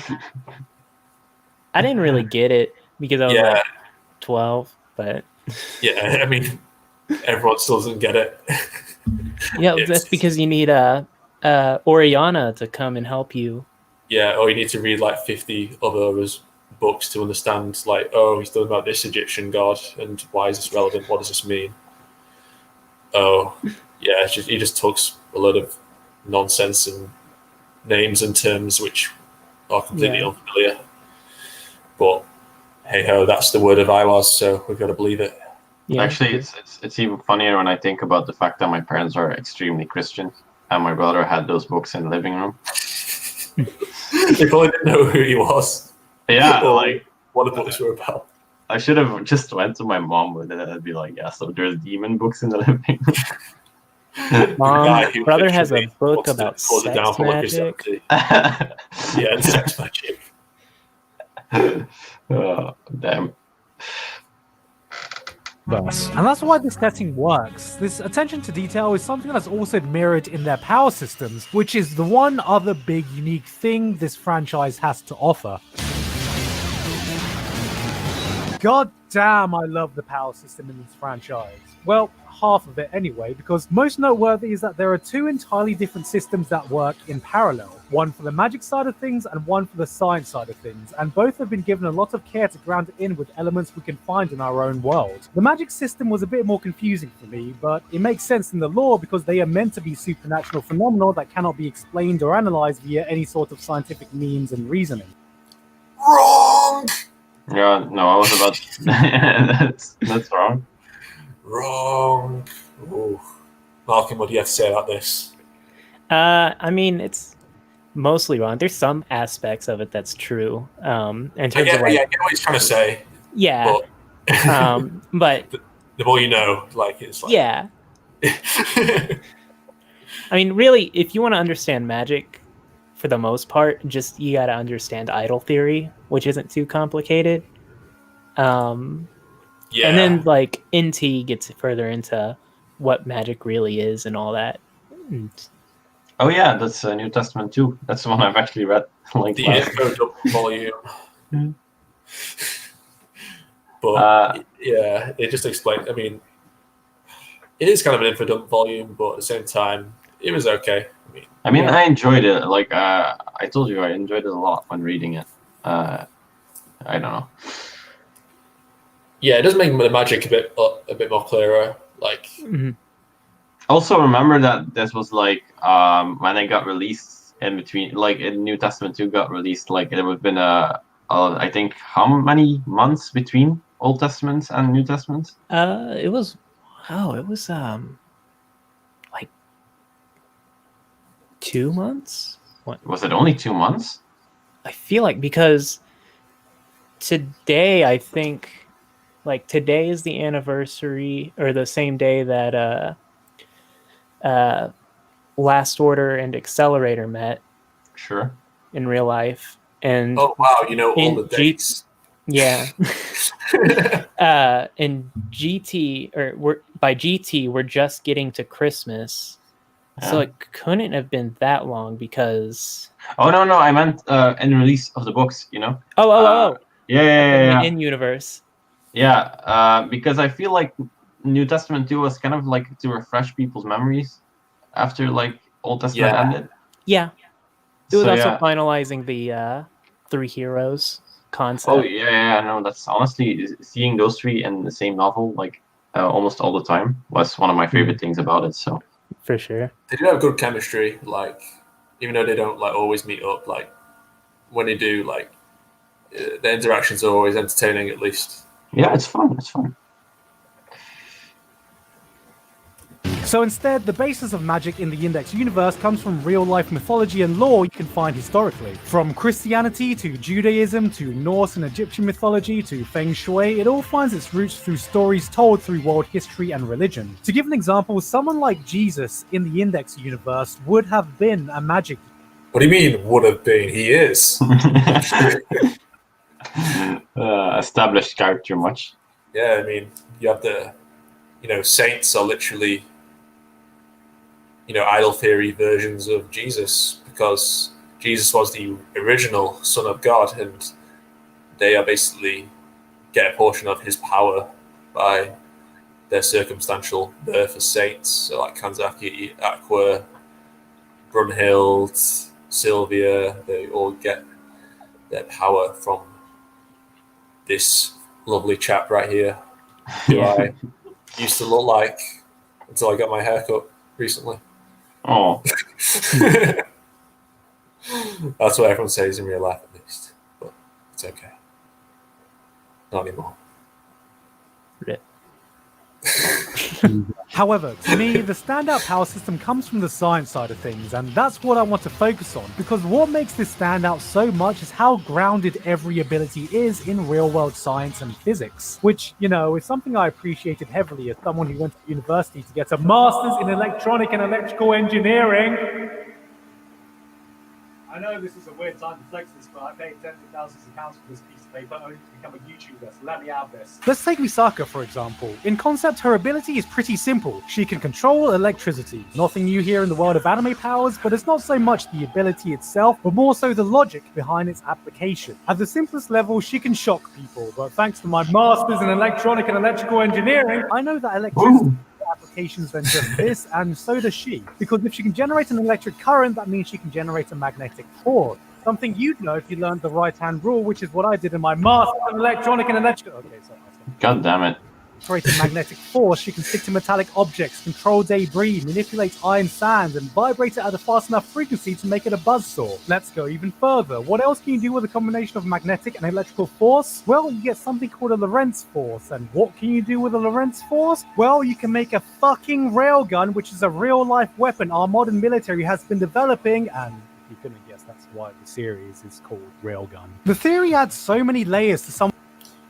Yeah, I kind of get his point. Like, it's quite refreshing, like Index's unique approach to, let's say, standard anime powers. Like creating like lightning or electricity is a very, very standard anime power. But yeah. Fun fact regarding, because he's talking about Misaka and how the science side can be like explained properly. I actually saw a college lecture. I saw somebody mention it, but somebody like a college professor used Misaka as an example in their like slideshow presentation of how the right hand rule that he'd mentioned for the Lorentz force. And I even looked it up, and I actually found the professor's PowerPoint online and downloaded it, and he does actually use like Misaka and Railgun as an example of how the Lorenz force works. Imagine, like, honestly, imagine being in class and all of a sudden you have like one of your favorite anime characters or whatever, like just show up on like a power slide. You'll be like, maybe I watched too much of this last night, and I'm like, maybe I'm daydreaming or something. But like, That means damn. your next presentation, you're gonna just have index pictures all over your slideshow and be like, "I'm explaining how vectors work today." Honestly, I think I would have aced my like middle school like a lot better than I did now. So if anybody's like listening to this still in middle school, you should probably do that. I mean, I had a kind of experience like that, but real like way more lame. Because my maths teacher was like explaining what vectors are, and instead of using accelerator, he used vector from the film Despicable Me. Oh no. Lame. Yeah, so No. that was a big missed opportunity. Not even the Sonic character. SMB. Oh yeah, fight the computer room. Someone's ability, and thus your combat strength doesn't necessarily come from raw power, but it's also your understanding of science and physics and how best to apply your ability. And this is something I found incredibly original and made the science fights that much more interesting. But I think the one character that really encapsulates just how innovative these abilities can be while still grounding it in real-world physics, it's Accelerator, who has one of the most unique abilities I've seen in all of anime. And no, it's not his ability to laugh like a beatboxing hyena. Accelerator's ability is vector transformation. Now, for those of you who didn't pay attention in maths and physics in school, a vector is any quantity that has a magnitude and direction. And what this is... I'm literally explaining fucking vectors in a video about anime! Pretty much every force you can think of can be broken down into vector components. An accelerator can control the magnitude and direction, and what that means is any attack, no matter how big or powerful thrown at him, he's able to control not only the direction, but also the size of that attack, redirecting it back at his opponent or anywhere that he pleases. But the application of this ability goes so far beyond that because so many things have a vector component. He can start earthquakes by tapping his foot on the ground. He can block incoming sound. He can control the wind. He can manipulate blood flow. He can accelerate any object just by poking at it. If something has a direction, he can control it. And what you can do with this is only restricted by your knowledge of vectors. Now, I'm sure you're thinking such an ability sounds ridiculously overpowered. So yeah, he's going to go on to talk about the controller electrode point which you mentioned earlier. Well, yeah, let's want to talk about just how unique the powers are in the series. It's really refreshing. It's like, I mean, you have JoJo, where you have all the different stands which are unique, but like the way that like the stands just come about, like it's just like from their soul and just get stabbed with golden arrow, and you have a stand with a random ass ability. Like, yeah. I feel like Index's system is more unique, but yeah, I also like how you have all these different unique abilities that can use in various ways, and the contrast to that is Toma's ability, where he has to use the same ability in different situations to gain the advantage, and that's like his only option really, which, I mean, you won't have to rely on power-ups like you see in shonen anime like Bleach or Naruto. He just, it depends on his environment and the tactics he has to use. And again, that's kind of like JoJo again, but more the beginning of JoJo, like part 1 and part 2, where they only have like one set of powers and they have to think about, tactics, how to use it, I guess. Yeah, I agree. Powered, because it is. So the limitations the author has given around this ability, I feel, are just as smart. Because there isn't a limit to the size of the force he can manipulate or something, but his limitations come in, get this, mathematical calculations. That's right, his kryptonite is fucking algebra! Vectors can be complex mathematical concepts to calculate, and if you're going to apply these manipulations in a combat situation, you need to be able to calculate how to do it in real time. This is exactly Accelerator's limitations. He has an onboard computer to assist him with the calculations, so if there's too much data to process or the computer's battery runs out, that is his limit on what he can manipulate, and in my honest opinion, that's fucking genius, because it logically makes sense if such a ridiculous ability actually existed in this world. So, I know you want to say something about this, Malcolm. Okay, so my general issue with this statement, it sort of downplays Accelerator's abilities. It sort of makes it sound like everything he does is thanks to the collar, and he doesn't mention that the only reason he needs it is specifically because of the brain damage, the fact that he became handicapped due to that. It sort of sounds like Accelerator could never do this on its own, which Academy City, at least how I interpret it, whenever they give you all the chemicals and turn you into an Esper, it sort of reworks your brain to release your personal reality, and it's basically turned Accelerator into the supercomputer that could, Make those calculations, yeah. Yeah. So whenever he says this, it sort of made me feel like he missed large chunks of the story almost. And I'm not 100% certain if he meant it that way or if he just left it out or didn't realize that wasn't quite how Accelerator's ability or kryptonite worked. And he doesn't mention how the onboard computer is actually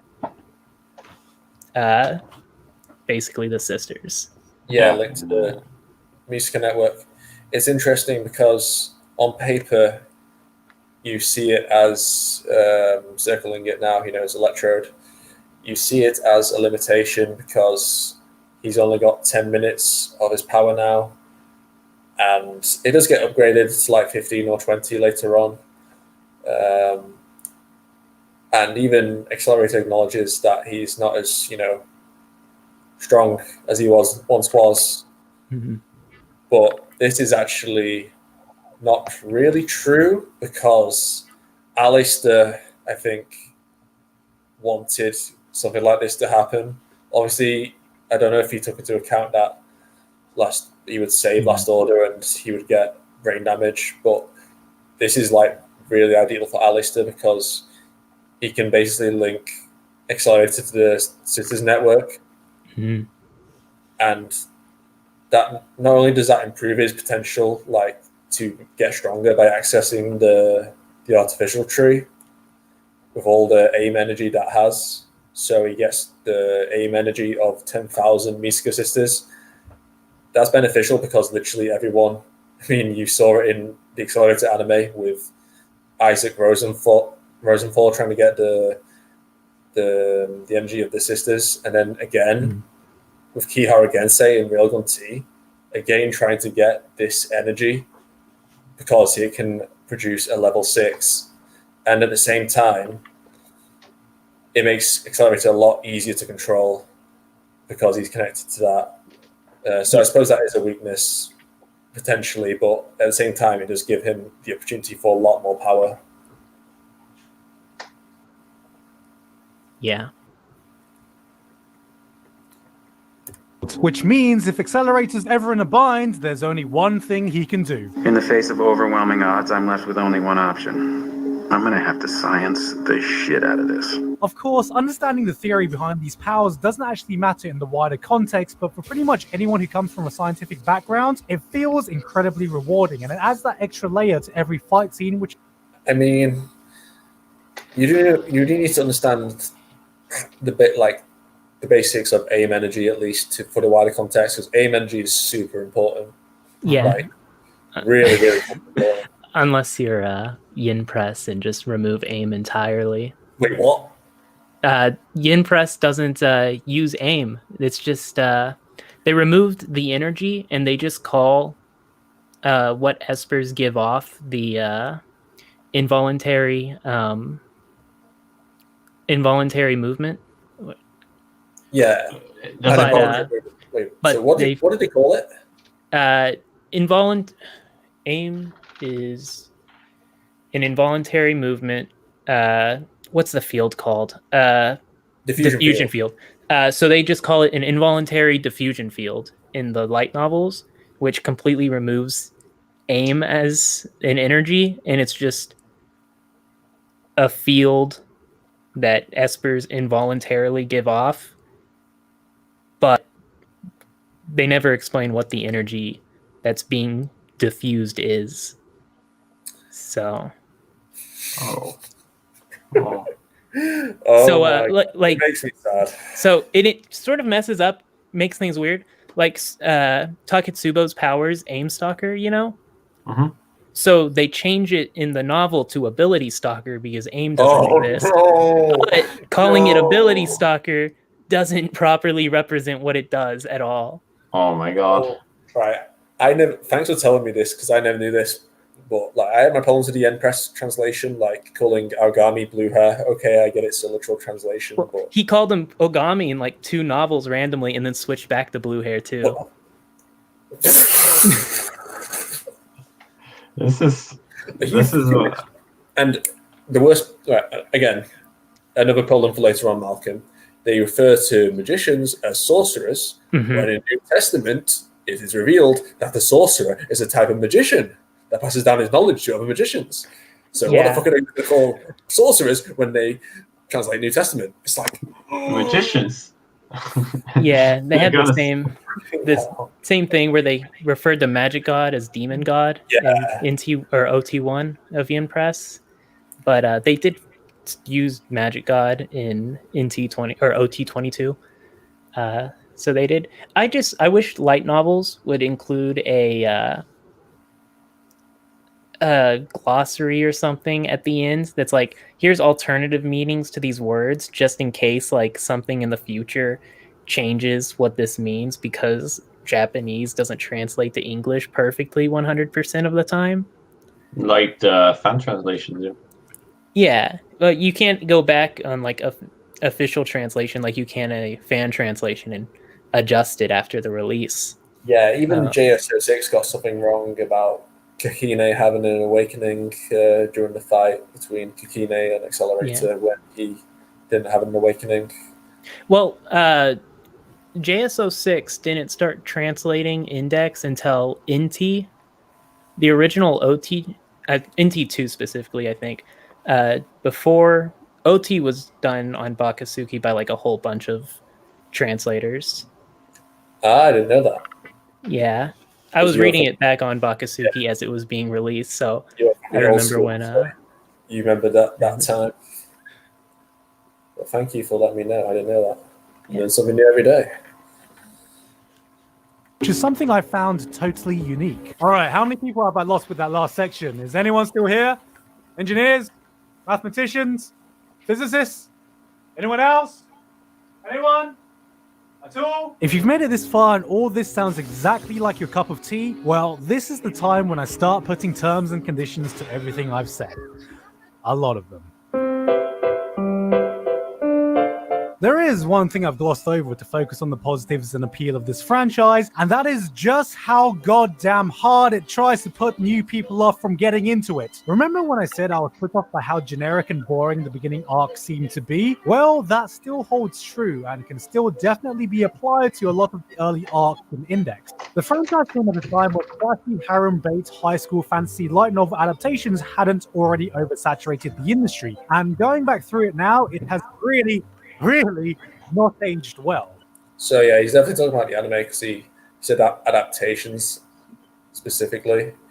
But yeah, having the fucking third episode about lolly nuns singing for the entire duration. I remember when I was rewatching Index and trying to get like my girlfriend at the time into it.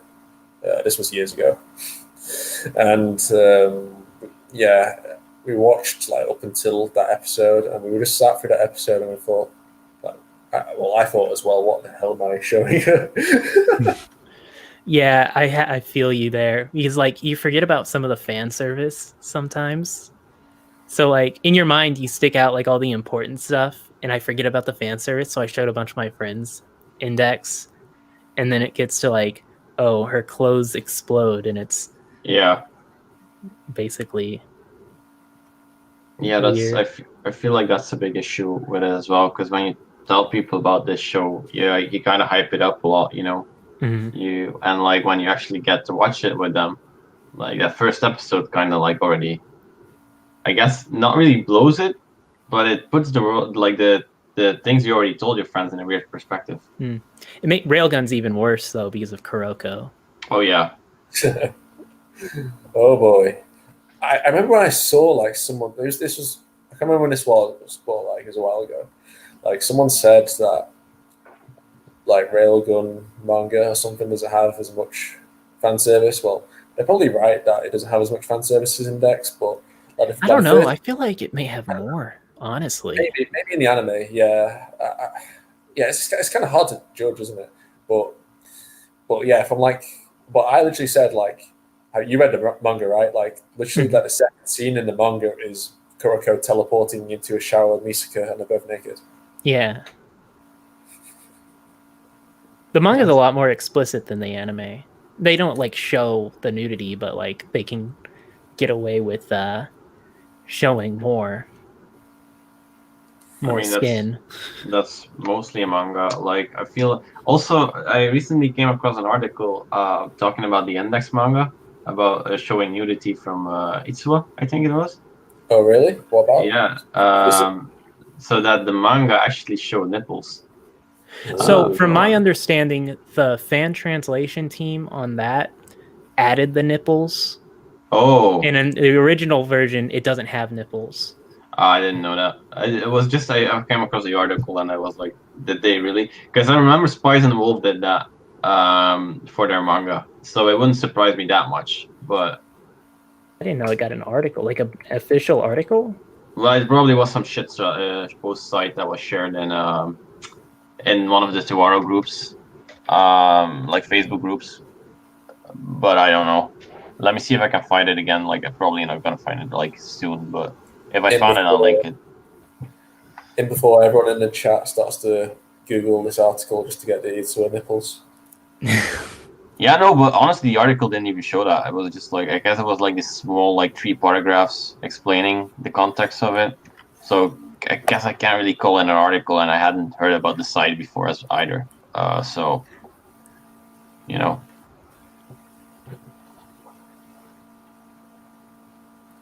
Shall we continue with the video? Yeah. Sure. Yeah. Early Index embodies almost all of the overused tropes, character archetypes, and cliches we have gotten bored of since its initial release, and it ends up coming across as a run-of-the-mill shonen action show. Considering how much of it revolves around Toma, he's just not a very interesting character. Oh. Okay, so along with this and the accelerator thing sort of made me wonder, like he talked about earlier, the watch order, or he may not have talked about it yet. I don't remember. Yeah, but, I think it's about that later on, yeah. Okay, so I wonder how he broke down watching it, like which arcs he read, watched, because Toma has a good amount of character development. In book 1, you're sort of establishing who the original Toma was, and then book 2 is sort of him dealing with like an identity crisis, and that's played into with the fake Aureolus.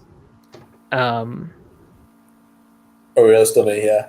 Yeah, it's supposed to reflect that, and that got removed from the anime, and that's sort of a character development moment, and we get more of that with Angel Fall, which is a lot of character development that gets removed from the anime because, well, we can go back to the whole mediocre argument for that, but it makes me wonder if he like watched those arcs, and in the anime, whenever you don't get those aspects, Toma does come off a bit more as like bland. So it makes me feel like he didn't read some of the early arcs to fairly criticize Toma. Yeah, it's kind of weird because he did does say he read Volume 1, and some people in the chat have said he's read more than Volume 1. But, yeah, maybe, I don't know, maybe just didn't give him a fair chance or not. What's that noise in the background? Typing, it sounds like. Jeru's typing Itsuo nipples. No, I'm just scrolling down my Facebook feed to see if I can find it, but I'm not typing. So Sorry, guys. It's just a whole bunch of hentai. Let's talk about Itsuo nipples. Why not? yeah, like let's wait. One of the things I love about New Testament is that I won't spoil anything. Don't worry, guys. The thing I love about it concerning Toma is that once you read New Testament, you get a new perspective on Toma, and then you can look back at Old Testament and reread it, and you see these events and what Toma does in different light. Yeah. Yeah. And I like that. I think some of the best volumes or like storytelling in general are the ones that make the previous volumes better by its inclusion. So that not only does it affect the future volumes, but also affects the ones before it and kind of changes your perception on things. I think that's cool. Yeah, the NT really sort of brings or finalizes Toma's character, in terms of development. Yeah, when I finished the Old Testament, I was thinking, okay, I like Toma, but I kind of want a bit more. I would like to see more development, and I was very pleased that did happen. Yeah, which I mean, the end of OT was Toma sort of coming to terms, I guess, with losing his memory and making that more of a public thing specifically for Index, and sort of accepting that that Toma's dead, I guess. Whereas NT sort of finalizes the personality of memory loss Toma. Yeah, I agree. And also, what's with that face? It's season 1 face. Everyone has weird faces in season 1. That's true. Even especially Misaka as well. Misaka looks really weird in season 1. Yeah, and you see it too in Railgun season 1, but it's a bit more refined. But once we get to season 2, that's whenever it sort of finalizes in terms of... And only gets development further down in the light novel. Not only that, but his ability to cancel out other abilities. He does mention it. Yeah, that was still partly my issues. He says he only gets it further down, but we see it at the beginning too, which is my issues. Although, how does he know that he gets more further down? Is he just parroting what people said? I don't know. I mean, he goes through it in World War III stuff. Yeah. Well, yeah. But I don't think he read World War III. The secret is he's a wiki fan. Yeah, he did say he read a lot of the wiki, so... But to be fair, I've read a lot of the wiki too, just to help my understanding of certain concepts that are a bit Wiki scrub! Yeah, wiki scrub. I've read the books too. It's just so fucking boring compared to everything else I've talked about in the franchise's power systems. It's not bad per se, it's just extremely generic, and this is what makes it a really hard sell. I would like to say that you could easily power through it and quickly get to the good stuff, and while there are definitely some highs I'm going to touch upon, there is a lot of bullshit to wade through. Entire seasons worth of episodes, mind you, which in today's standard of short, hard-hitting 12-episode anime series is probably going to put off about 90% of you. But this is exactly... Yeah, I guess he doesn't like the build-up arcs in Index. Well, I can sort of understand it. Anime have sort of changed in the last 10 years compared to how it used to be, because I don't remember if we mentioned this earlier, but the way light novels are written now is a lot different, since it's not so much arc to arc as it is just a grander story being told throughout multiple novels. So I can sort of understand why some newer fans would have a harder time getting into the novel to novel, arc to arc structure that old Index has, especially because it doesn't really get rid of that until we start to get to World War III, and that's also where the anime screwed up the most. I feel like it gets there a bit earlier. Like I always mention, like the first 12 volumes or the build-up volumes, but I feel like once God's Right Season is introduced, it has a more grander narrative. Like, Well, I sort of view like the World War III arc like as a whole beginning at 12 because that's where what sort of triggers the build-up and events. oh, like after war. Yeah. Yeah, that's fair then. Yeah, I get that. Exactly why there's no such thing as a casual fan of the franchise. Only those who've been willing to trudge through all the mediocrity are rewarded with everything the world. There are no casual fans of Index I know or a few. Railgun. I know a few. No casual light novel fans of Index. Yeah, No, true. I actually know a few just like casual anime fans. But I feel like the ones who like just love Railgun are kind of the casuals in the fan base as a whole. Yeah. No, that's true. Oh no, I pressed F instead of T. Shit. F. I mean K. F- And Indeed. if you're willing to do that, that probably means these elements I've talked about are something that appeal very strongly to you, as was the case for me. The good thing to know is that while Index Season 1 was mostly world building and Season 2 was a lot of build up to a climax that was only just teased at by the end, those who have stuck with it are finally getting to see a lot of the payoff that is being adapted in Season 3 that's airing right now. This didn't age well. Uh, Okay, to be fair to him, like only like this was like 3 episodes into Index 3, so I mean, we could do an entire podcast for 12 hours about what happened with Index 3. let's do it. That's gonna be the next one. Why not? I mean, sure, why not? I mean, I'm in. I'm in for 24-hour podcast. We'll frame by frame of Index 3 go through the entire anime. that. Oh gosh. That'd take fucking ages. I actually watched it 3 times already, so I don't You know did? if I can. Oh, holy shit! I watched it subbed and I watched it dubbed, and that's sort of Yeah, so I watched it when I came out. Like every week, I would watch the episodes double.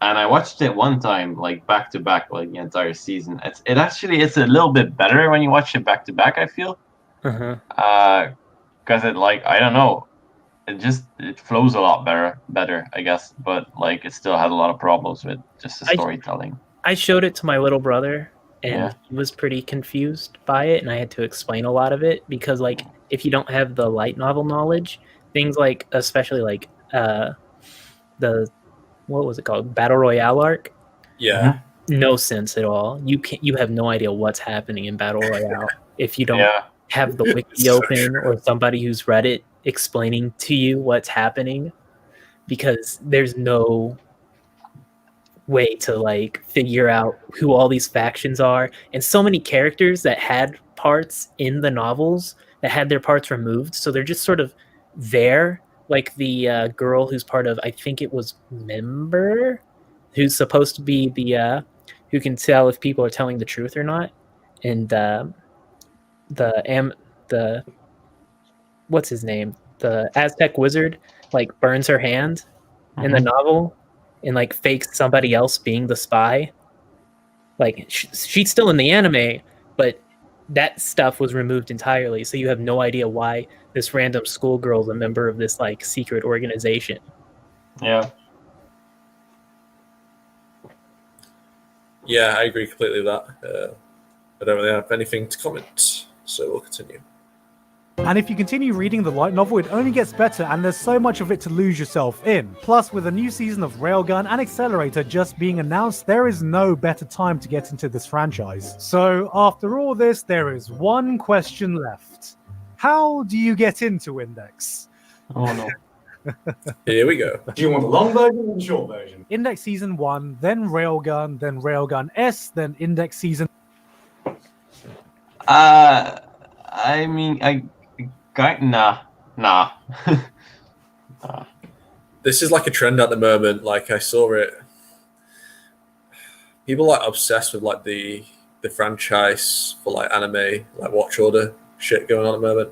Like ever since like Mother's Basement made that JoJo video where you can watch like the JoJo parts in like random orders near enough, or like different YouTubers, including Gigguk making these Fate watch orders, which is like the hardcore Fate.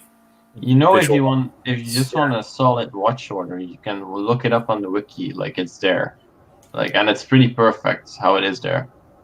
It's good for like chronological watch, but I feel like just watching it as it was released is the most optimal way for new fans, because it's like the pacing when you watch it in episodic order of timeline, it's like madness. Yeah, like that's what I don't like about Misty Konexki's video. Like I get the gist of it. It's like, all right, so this episode occurs at this point in the timeline.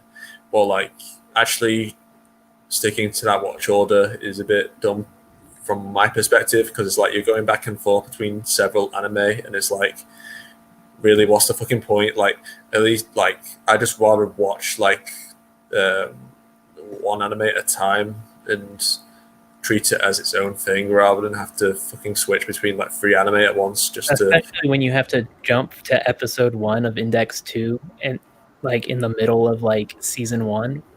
Yeah. Oh yeah, I forgot about that one. Actually, Yeah, that occurred during the 3 stories arc with Last Order and Etzali. Yamisaka Oma. Oh, I miss Yamisaki. Yamisaka Oma. Who else misses him? What happened to him? We will never know. I mean, I feel if you do want to like watch it chronologically without like shotgunning in between seasons, then I guess I would just switch around Index and Railgun season 1. I feel. I've been working on like You guys continue talking. Okay. I've been sort of like working on a for fun project of taking everything from Railgun and Index and actually cutting them in order of episode timeline, or of like actual timeline. So you have all the flashbacks as episode 1 and then going forward. And then you'll get to like the Daihase festival. Yeah. And sort of like rapid back and forth, because the first episode or two, the first couple episodes of Railgun T are Daihase like taking place at the same time as Toma doing all the Daihase stuff. Yeah. So like you have to take into account what time during the day it is.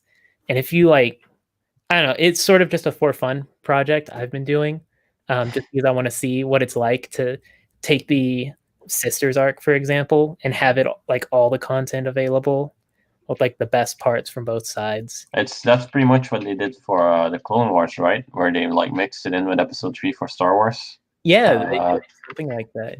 Yeah, no, but actually I love when people do stuff like that. So no, that's really cool. Yeah, it just takes a lot of free time. So I've only done a couple, mostly Railgun episodes and then some of the beginning of Index. But it's just one of those things I wanted to try and do to I want to try watching it where everything's like in order of how it's happening and just switching between the anime without having to swap discs around and stuff. The 8-hour cut of the Daihase Festival. Yeah. That'd be fun to watch. There were a few references to the Index one in there, I think. Yeah, like the bus exploding. Yeah. And also the like at the end of the Index one, there's like the reference to the ending of the Railgun, like at the campfire. Yes. When he did a dance. Yeah. Okay, let's continue. We don't have much left now. Version. However, that's a lot of episodes and a big commitment if you're still on the fence, and quite frankly, if I had attempted that, I would have never gotten past the first season of Index. So I wanted to share this streamlined method I used that made me decide whether I wanted to fully dive into the franchise. Now, I consumed it across different mediums, so if you don't want to do that, I will put the corresponding anime episodes, manga, or light novel volumes on screen if you just want to stick to one. This is Gigguk's Guide to Speedrunning Index. I started off by reading the first Index arc via volume 1 of the Index light novel, then I read the first arc. Yes, this is his order. I'll pause it after he's done. So, volume 1 of Index, and then these 3 volumes of Railgun. In Railgun via volumes 1 to 3 of the Railgun manga, then I watched the anime Railgun S, which is basically what sold me on the franchise. I managed to achieve. So that's what he did. That's weird. That's weird. Like that's like I've heard about shotgun like watch orders, but that's really weird. I mean, I guess it's the most optimal way because I guess those are all like the best versions of those arcs, and it gives you a taste of everything, from the novels to the mangas to the animes. So like, I agree. Like, I agree. The index novel is the best way to enjoy any index arc. And the first arc I think is better of Railgun in the manga than it is in the anime because the anime made some changes that sort of mess up Makoto's development in the timeline, especially. And then Railgun S is just, it's so well animated and everything that it seems like the best way to enjoy the Sisters arc, because it properly adapts everything from the manga. And some of the filler content that they add, while not like spectacular for the Sisters arc specifically, not Silent Party, it's definitely the best way to enjoy that because it's well animated. The music's really nice, and the filler scenes they add to it, while not great, are still passable. Like, there's not a lot of it. Can we just appreciate Regular's face here? Top tier animation right there.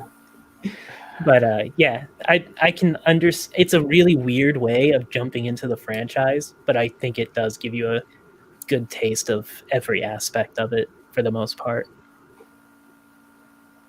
Yeah, I should probably make a video on the optimal read order because we don't want to watch index. Like, just don't do that. Just Alistair's guide of Go getting read into some it. books, you nerds. You could do a breakdown of that one chart on Bakasuki, the read order. Oh, right. I haven't seen the Bakasuki read order. Didn't know it existed. Oh, you didn't? Yeah, No. I'll DM it to you. Okay, thank you. Oh, maybe I have seen it. I just scrolled past it, but I haven't really given it much attention. I'll DM it to you if you can look at it later. Sure thing. Let's continue. Achieve this in a day, so it didn't take too much time, and the reason I chose to do this was I could quickly get an introduction to the magic world and also the science world while being able to quickly go to one of the early highlights that not only ties in a lot of the main protagonists, but is also a great fucking standalone story in its own right in its best adaptation in Railgun S. Like I said, you can get into the franchise however you want. This is just my method because I'm an impatient prick. Also, this might be a good time to mention that all the light novels and manga are available via Bookwalker if you want to try this method out. Hashtag coupon code $5 off. He's just trying to make money. Crazy. A YouTuber, an anime YouTuber shilling? Wow. That Walker just told him, hey, Gigguk, we have a lot of these books about Index and Railgun. Could you make a video telling people how good the franchise is so we get some, money? I really hope that's not the case, but like, he doesn't talk about the series much anymore, so I have no clue. Yeah, he said, I became a fan. Proceeds to never talk about it again. As he's being like handed a check. Exactly. Maybe we're being too harsh on him. Nah, it's fine. Ultimately, the video did a lot of good for the series, so I don't. Very true. I'm not gonna like seriously say he's a fake fan or anything. This is no doubt a very daunting and quite frankly hard franchise to get into and will definitely not be for everyone. But getting into this franchise, its world and characters has given me a completely unique experience in the 15 or so years I've been an anime fan. And that is not an easy feat to do anymore. If this seems like something way too heavy to get into, that's completely understandable. If you just want something more quick and casual, there are many other shows you can get into. But if the specific aspects I just talked about sound exactly like something you would appreciate and you just want to lose yourself in a franchise, fucking do it, man. Become one of us. Because I can see why this franchise joins the ranks of things like JoJo's, Monogatari, and Fate for having this really dedicated fan base that never shuts up about it. Because there really is nothing else like it. Hey guys, I hope you enjoyed me essentially just gushing over Index for almost 20 minutes. Yeah, they just talks about the giveaway, doesn't he?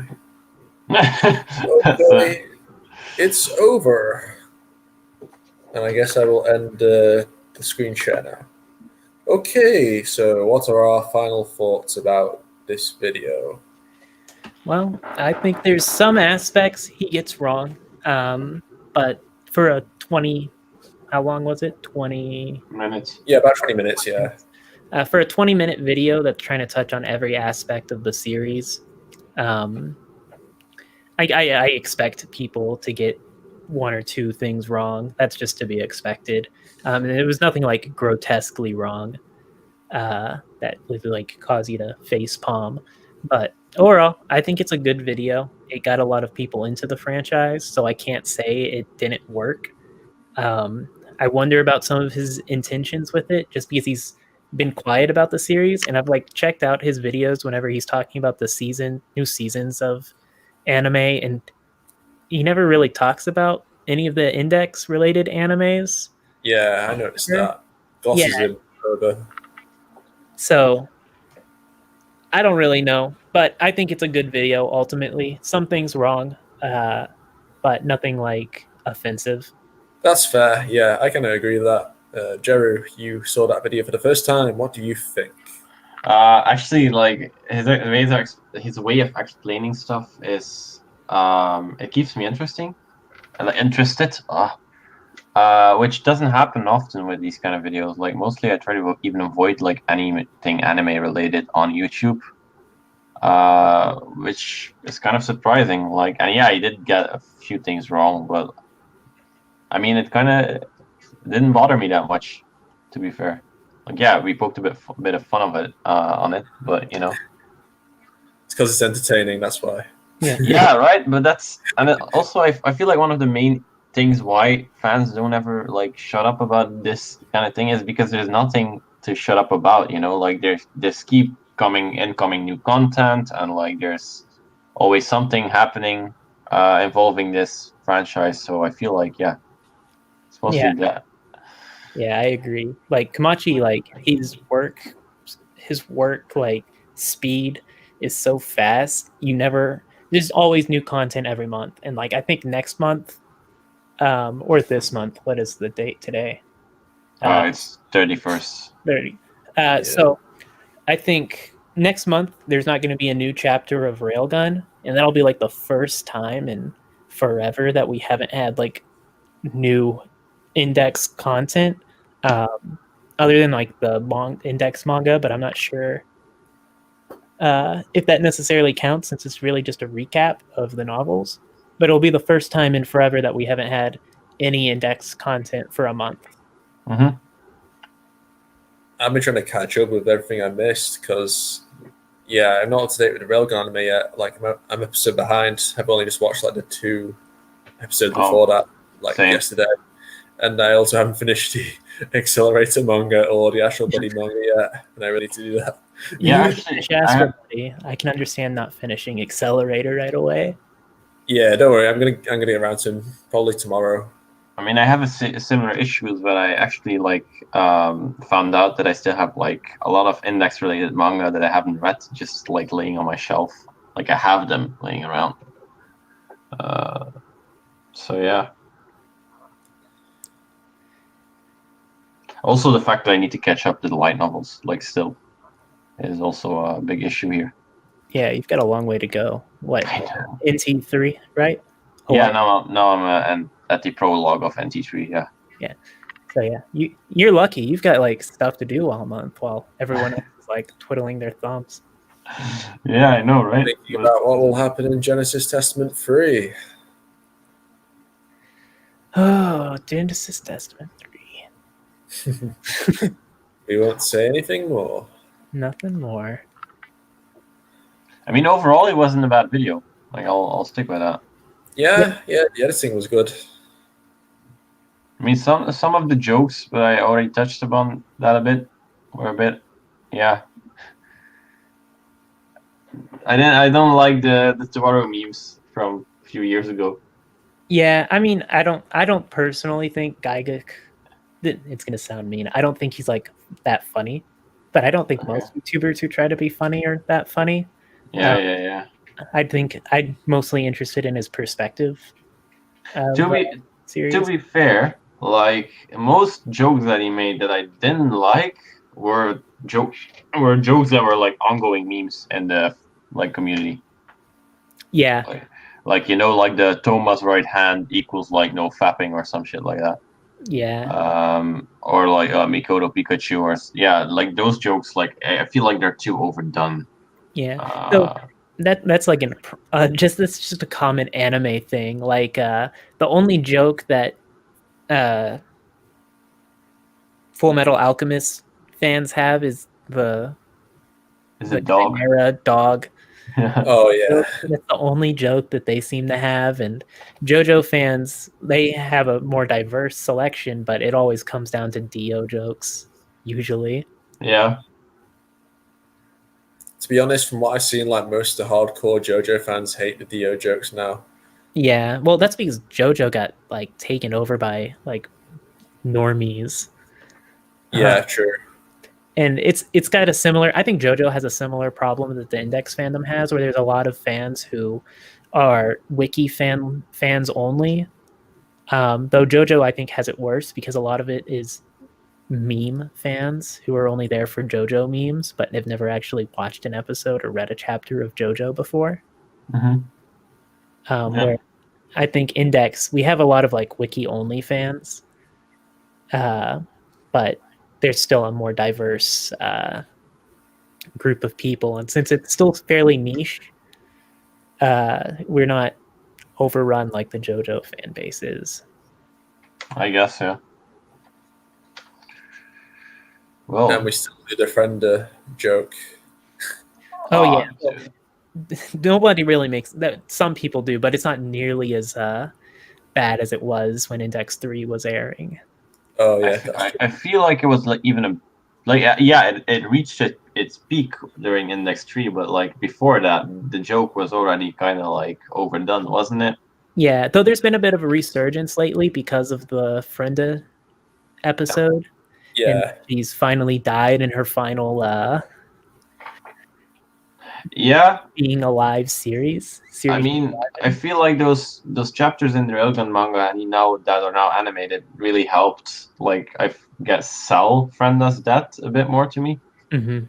Because before that, like it didn't feel that important. I think it was also because anime only fans didn't know, so it was something the light novel fans could do to sort of like joke around and confuse non-light novel fans. Oh yeah, definitely. am I a bad person if I didn't mind that friend that died? Well, I mean, it depends on when you started. I think if you're more attached to her, thanks to the Railgun anime and manga. Whereas if you started with the light novels and read those first, Frenda was just a character introduced specifically to die, and she had no canonical appearance at its release, other than that volume of the novels. I mean, I watched Railgun S before reading the novels, but yeah, I always found it like really annoying. Oh yeah, then you're heartless. And then No, I get his point though. Like, cause I have the same thing. Like when it happened, I kind of like, wow, shocked. Like I'm shocked that they actually went there. But like more than that, nah. But then after that Railgun chapter released in the manga with the side story with Satan, no, then it hits me. And then it went like, oh, so she's waiting there with food on the table and like nobody's showing up, and then you're like, oh damn. Yeah. To be honest, I'm sort of jealous of like anime only fans in that regard, or like people who don't read the light novels and know that she was gonna die, because like I experienced her death before she was like an established character. Yeah. Like if you started watch just the anime or the mangas, you got to experience her character first, so her death was more impactful than cute girl died. That is sad. Now it's now cute girl with personality died. And it's sadder. Yeah, no, but that's actually true. No, my initial reaction to Fenda dying was, wow, they went there. Yeah. Like, and that's like I didn't feel like there was much more to say. Although the light novel was very brutal in explaining how it looked. So I guess that kind of helped like selling it even more. Like when they were like, yeah, so her like half of her body like there, and I'm like, oh shit, that's bad. Yeah, not just that, but the manga adaptation also explains how she. Yeah, I like that. I wish that was in the like. That's a nice addition from the manga. Like, Yeah, damn. and it sort of makes more sense because she loves Mugino so much, and it Yeah. makes her death even more tragic because she didn't just like cowardly give up the information. She had no choice because of Measure Heart. Yep. And I love that. Like, and it never even occurred to me that that was the reason why. Yeah, I don't know if that's even like canonical or if it was just manga only thing, but that's sort of like my new head canon for the I light. mean, I feel like if there's no other explanation for it, then it is kind of the canonical explanation for it, isn't Yeah, it? it sort of fixes a small issue I had with like how much she loved Mugino, and it seems so weird that this character would betray her just for being scared.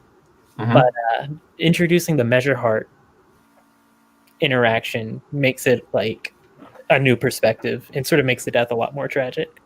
Yep. No, but that's really, yeah. Does anyone in the chat watching have any questions for us? Comment and we will or might answer you. It's the best of our ability. Yes. Just nothing too spoilery. Yeah. Bear in mind, we have people who are not up to date with Genesis Testament. Hey, I'm ruining the live stream. Look at me.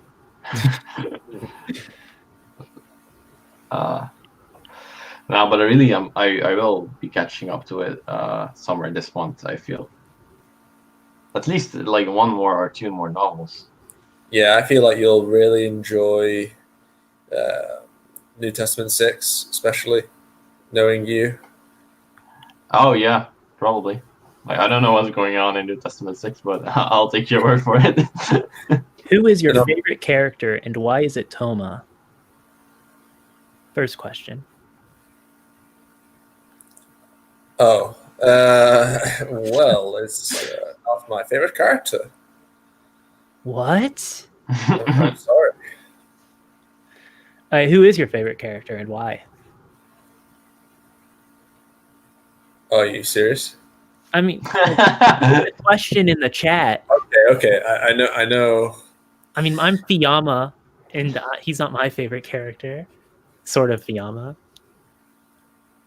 Okay, yeah, I know I'm like kind of known as the Aqua of the Back guy on Twitter now, but my favorite character is Aleister Crowley. And why? Well, I will explain why in an upcoming video. Okay. Let's not ruin your content. All right. Yeah, I've been writing a script for a massive Aleister video, but I kind of stopped recently because I got burnt out writing it because I was writing a lot. But I want to make a big video on why Aleister is Kamachi's best character or best written character. What about you, Jerushi? So my favorite character is a very mainstream accelerator, but the only reason why is the way his character develops. I feel like it's one of the most interesting character developments I've seen all over media. And it's done really well. And that's kind of just the reason why I liked it so much. Yeah. He had really good development, especially early on compared to everybody else. Yep. And like, I don't know, it immediately spoke to me. And like that also was the reason why it was like my second ever cosplay. And I kind of sticked with it. So. Nice. For me personally, it's sort of tough because a lot of the time my favorite character jumps around. But I'd say these days, Misaki's probably my favorite for tragic reasons. Which I won't go into detail because spoilers for everything coming up in NT, not everything, but a good portion relating to her. So yeah, these days when I just started the series, I was really big into Toma, more so because of his appearances in Railgun than because of the Index anime. But yeah, that's sort of where I stand. as to who I'm a fan of. What do we think about the Railgun T anime watchers these days? They're fine, I guess. I don't know. I saw. Actually, you know that I still admin the what's it called, Magical Index 3 fan group on Facebook, right? All right, yeah. So I feel like I have a really insider on that one. Because like recently we had like posts like fully made out of screenshots of Misaki's boobs being asked to post, and I'm just kind of like, if this is the fan base right now, that's kind of weird. I'd say I think they're fortunate that they're getting such a good adaptation. If you're primarily a Railgun fan or like an anime only, like this adaptation's been really spot on and Sure. almost like panel to panel a lot of the time, which is what I've always felt like Index or To Aru adaptations were always at their best whenever they're like adapted directly, especially like because in Railgun S, like I mentioned earlier, the weakest points in that story arc for the sisters was the anime original arcs, or like anime original filler bits during the sister arc. But anytime I was doing the source material specifically, it was really good. And Railgun T just this whole time has been to the source material. So I'm jealous as a light novel fan that it gets such a strong adaptation, and that Railgun watchers, with how much they get to talk about it and stuff, and like I'm just sort of jealous of that.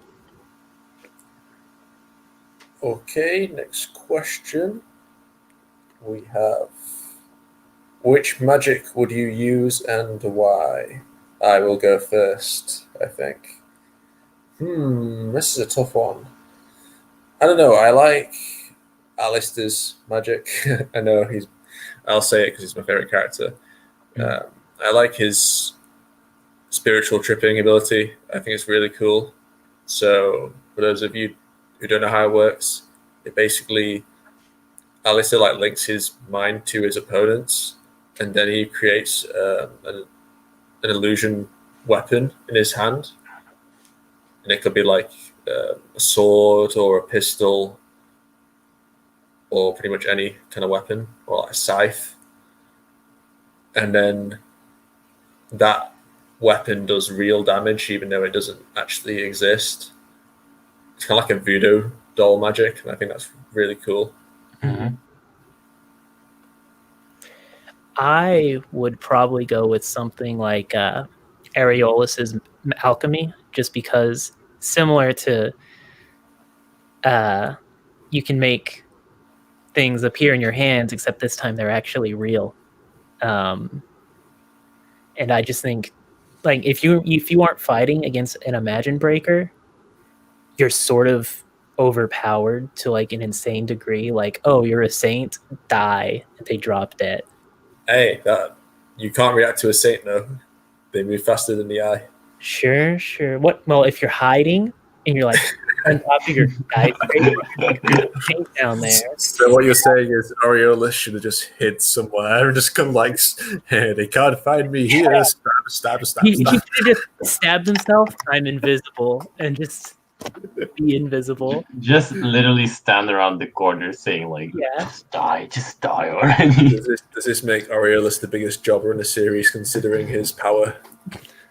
Possibly. I think he did underutilize it, and I think partly that's because of the rushed nature of Kamachi having only like a week or two to actually research and write those books or the second light novel, because they forgot to tell him he got picked up for a second novel. Yeah, it was really overpowered magic, but I suppose the limitation is that Aureolus is just like a regular human. Like he's really weak, like physically, and doubt. If he starts to doubt himself, his magic starts to wear off. Yeah, so if you thought someone like Aqua, like I would think if Aqua has like knowledge on the spell, then Aqua would just like immediately one shot him, just flick him with his finger, and he would die instantly without him like being able to use the needle for Ars Magna. Yeah, except I'd be better at it than Ariel was, because I'm hiding behind a building. Next level strategy. It's what Bin Laden should have done if he had Ars Magna. Yeah. For me, I feel like it's Taros. What's it called again? Transcendence. Yeah. Yeah, no, that's. I feel like that was really cool. Yeah, that one is really cool if you know how to use it properly. Yeah. Though it heavily relies on a anime time where everything stops to give you enough time to actually say what you're gonna do. Isn't it like, yeah? I mean, again, if you hide behind a building or something. Yeah, you can hide behind the building and just start throwing salt. Yeah. I mean, that's pretty much like the internet right now, right? Like it's. Yeah, dude, Tara was probably like an online troll to the nth degree. I mean, where do you think he got his salt from? Like, He's definitely like posting on 4chan. He's probably watching the video right now. Probably. Watching the live stream. He's thinking, Like where his next victims for when we visit Italy. All right. I think I saw a question pass by. Yeah, there's been a couple. Yeah, Alistair cosplay. When? I feel like that's yours. Yeah, I mean, I've already done an Alistair cosplay. I've done his Golden Dawn outfit from New Testament 18. You can find that on my Twitter at Aeon Crowley. Isn't there like a funny story to be telling here? Because like you were supposed to come over, like yes, that's true. Yeah, me and Jerry were meant to do a cosplaying collab this Thursday, actually. Yep. But it's been cancelled because Belgium has gone into lockdown. So thanks, Antwerp. Let's go. And my flight was cancelled, so even if I did want to go, I couldn't. Yeah. Bro, that's perfect because it gives you enough time to start working up your muscles for your Aqua cosplay, and he can start forming his Terra cosplay, so y'all can do the pillar scene. Hell yeah. Well, wasn't there already like this one time that you smashed me against a bridge in your Aqua? Yeah, that shot was cool. Yeah, basically you propped yourself up against like a pillar on this bridge, and you were like confident you wouldn't fall off it, so I just went over it. But yeah, that shot was cool. Yeah, it's too bad for the lighting, because otherwise that shot would have been perfect. I feel. Yeah. But yeah, we would have actually worked on your Alistair cosplay, like your robes, right? Your like green robes and stuff. Yeah, we're gonna do the original OG Alistair, the modern Alistair. Yeah, and even like I was already like having my patterns for your props and everything laid out. So yeah, but yeah, it's okay. There will be another opportunity, I'm sure. Oh, yeah. An interesting question. Why do you hate Misaka so much? I was about to ask him that. What do you mean I hate her? I don't hate her. Don't you end half of your videos calling her fans losers? I mean, there's some truth to that, though, isn't there? Don't you also call her a man? Whoa! When did I call? No, I'm pretty sure this is a common thing with you. This is slander. No. Slander? What do you mean? I mean, actual. I mean, Shoko called her a man, right? I mean, and sure. Just the scavengers thought she was a guy. Isn't that right? I guess. But did you think she was a guy? Well, I'm just repeating what other characters in the universe have said. So if they think Misaka looks like a guy, then she probably looks like a guy. So officially, you do not hate Misaka. You actually like Misaka. Officially. I like her in Railgun. In Railgun? Yeah. Not in the novel. She's alright in Railgun. Just alright. I love how this. I like her in New Testament 15 as well. I mean, I loved how this turned into like Alistair exposed. Like, Yeah, I like her in New Testament 15, and I like her in Railgun. Elsewhere, no. No. So let me just bump in there because I feel like there's a personal question that's been asked. Somebody asked me if I was the one that they talked about To Aru cake with and then drifted into talking about chocolates. To be fair, I don't recall that conversation, but it could have been because I did make a To Aru cake for the live stream on that one Facebook page. But it could have also been my fiance because she does a lot of the if it's an amino, there's a big chance that it was my fiance that you talk with.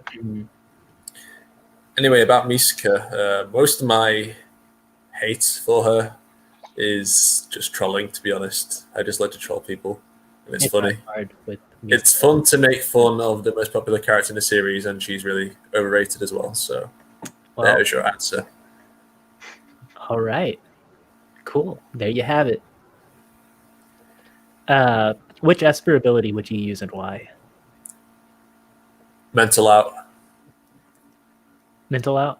Yeah, it's the best. Well, it has the most real world applications for it. Like, if you had like Accelerator's ability, like, what the fuck are you gonna do? Just murder people? That's not really a good thing to do in a real life situation, or just like destroy everything. Like, Bro, end war. Be Accelerator and end war. that's kind of like a Naruto pain type mentality where you're just like, I will cause more war to end war. But yeah, I feel like with mental out, I can just like get whatever I want and just control people. It'll be fun. I think for me, it's not a canonical power, but if we're talking just any Esper power, I would like to like radiation manipulation. I don't think anyone's. No, somebody does have that, don't they? Do they? Do they? What's the new villain in Railgun's ability? Kimi? Yeah, Kimi. Oh yeah, she does have something like that. I mean, I'm not up to date with the Railgun manga, so I'm not concrete on that with my knowledge. But yeah, Yeah, I think she does. Maybe it isn't original, but in my mind, radiation manipulation, because radiation, like, it sounds like something specifically nuclear, but in reality, it's a really massive thing that everything sort of like gives off some form of radiation, like there's sound radiation, nuclear radiation. Just it's all like conceptually a conceptual foundation. It's the same thing, but it's like sort of a more realistic manipulation than vectors, I guess. That I could see being a real power, especially if Kimi's got it. So maybe Kimi's power. what about you, Jeru? That's actually a really tough one because it changes like every now and then. My answer to this one, I feel like the most obvious one would also be like Accelerator, because it had the most options though. But then again, Gunha. What would you do with Gunha's power in real life, though? Just like beat people up? Well, you can Just, double like, jump in real life. Honestly, everything would be interesting if you have Gun has power. Like you could do everything, like, and it would be like 10 times more interesting because shit could just blow up behind you, like at any given point. Yeah, life I suppose basically. you'd be like immune to a lot of like attacks and shit. Like if you got stabbed or shot by someone, then you just be like, I'm okay. I'm okay. I'm fine. I have the guts for it. Like all that. No, but honestly, it's interesting. His powers is really interesting, and that's why I would. Yeah. Let's see.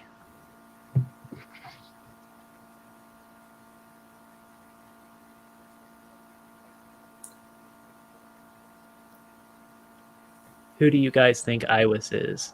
That one's a bit of a GT spoiler, I think. Yeah, I mean, I know. Well, I have my ideas, but Yeah, I mean, it's kind of already been said who he is. yeah. But At least heavily foreshadowed. yeah,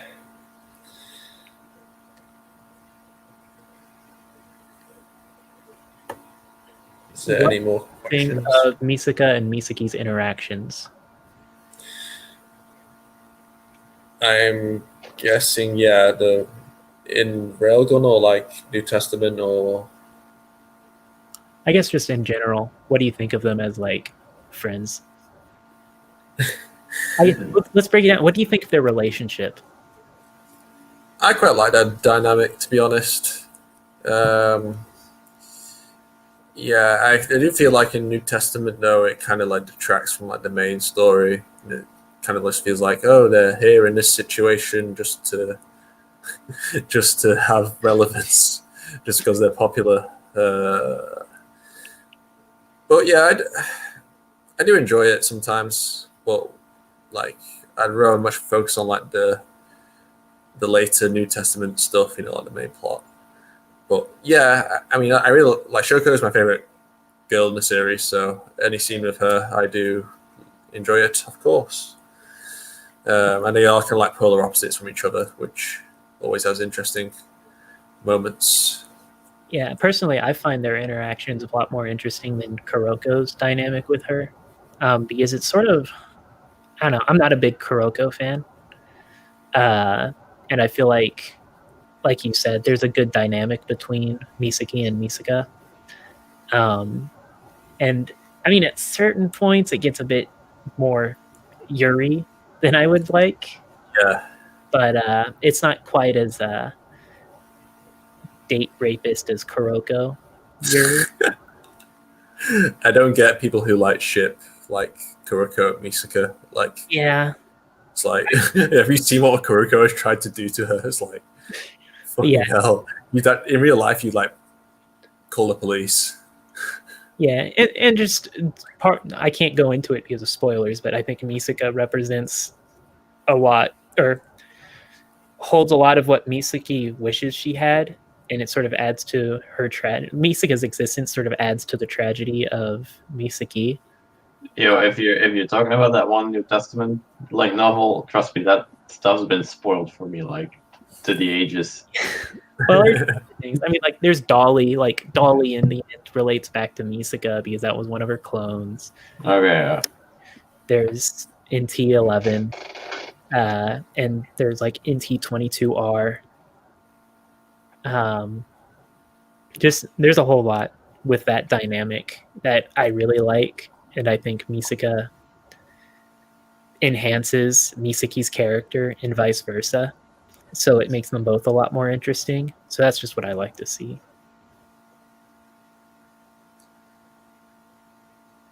Now, I don't know if you have anything to add to it, Jerushi. What do you think of their relationship? Thing is, I haven't seen too much about of it, like because I'm not up to date with the novels. Like I've seen the anime do it, and I see the manga do it, but I feel like that's just scratching the surface of what their dynamic really is about in the manga and the light novels. Mm-hmm. So I'm still holding my opinion a bit in the back of my head until I catch up with that. Right. All right. Makes sense. The next question after that was, what is your favorite To Aru fanfic and why? Do y'all read fanfics? I don't actually. What about you? You wrote that Fiyama one. Yeah, I wrote a bit of the Fiyama fanfic, which I still need to finish. Although part of me thinks that Fiyama works best without a backstory, but people wanted it, so I'll finish it at some point, maybe. Yeah, I'd like to see it with him and Ulrich. Yeah, I didn't really get to the good part either, because I'm kind of like building up like Komachi does, because it starts out kind of slow and then all shit breaks loose in the final chapter. So I've got some interesting plans or ideas for that. And I like the fact that I introduced like the Roman magician, like using ancient Roman mythology for that. Because Rome was, a pagan state, and then later adopted Christianity under Constantine. So I thought there was an interesting dynamic between the old and the new, especially in like the city of Rome and the Vatican. So I thought there were opportunities to tell a cool story with that. Yeah. For me, I guess my favorite To Aru fanfic.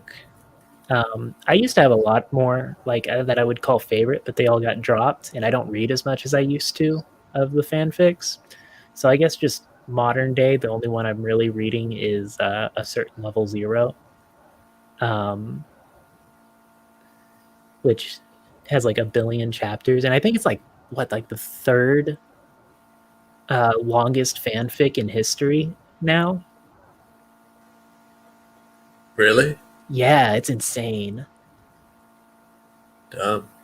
I think it's approaching 3 million words or something. If not, have already exceeded it. Speaking of fanfics that I've actually read, I think I've only ever read one To Aru fanfic, excluding the one I wrote, so that probably doesn't count. I think when I was like 16 or 17, when I was like first getting into the novels, or when I first finished like Old Testament, I read like Accelerator X Misaka Worst fanfic. Okay. That's as far as I got. About you, Jeru? Again, I don't read fanfics. Yeah. Also because I don't know why I don't read those. I'm kind of not into it, I guess. The Yeah. question is, do hentai doujinshi count as fanfic? Hell yeah. All right, No. then I've read a lot. No, actually, my count is still on 0. Then, to be fair, I know it's a weird flex, but you know. Wait, your account on what? He's married, so he doesn't need. Yeah, like see, like fun fact, like I got into anime like shortly before meeting my girlfriend. That's now my fiance. So I never actually had an hentai face. So I'm so happy that I was able to skip that. Oh, I forgot. I did write a fan fiction once. That joking one. If you remember the Christmas one, Alistair. Oh, I read it. yeah, I think that rings a bell. The Misaka and Toma on the date, Yeah. and then flossing. Yeah, I vaguely remember it. No, it wasn't taken serious. It ultimately was a joke. So Of course. I'm not a fanfic writer.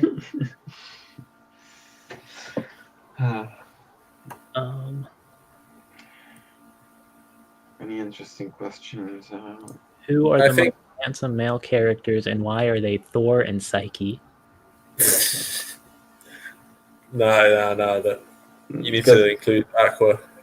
You forgot about the one character from Inti 13, I think, the one who was pretending to be the number 6.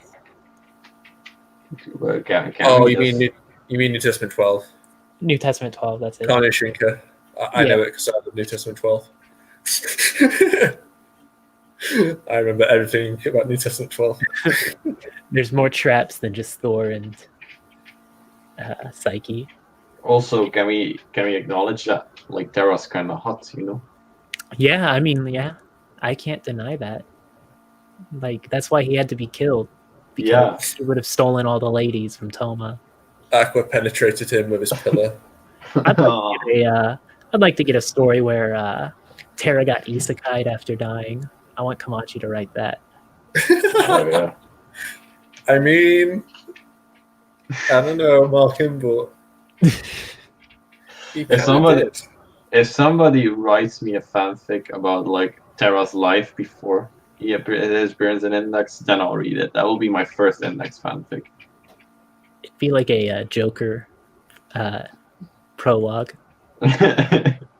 Yeah, and like base it heavily on Joker Phoenix performance and Joker, like to really win me over for reading it. Okay, I think we will end it here since time is getting on. I want to thank both of you for coming along. I've enjoyed the ride, and thanks everyone for watching.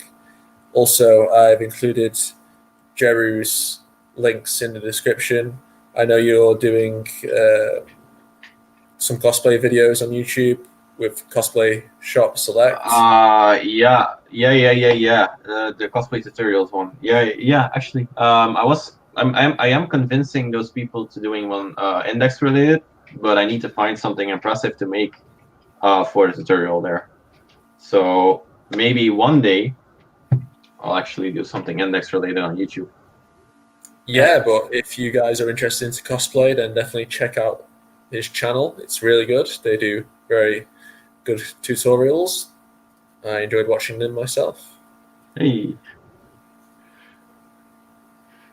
Awesome. Yeah. Yeah. Oh,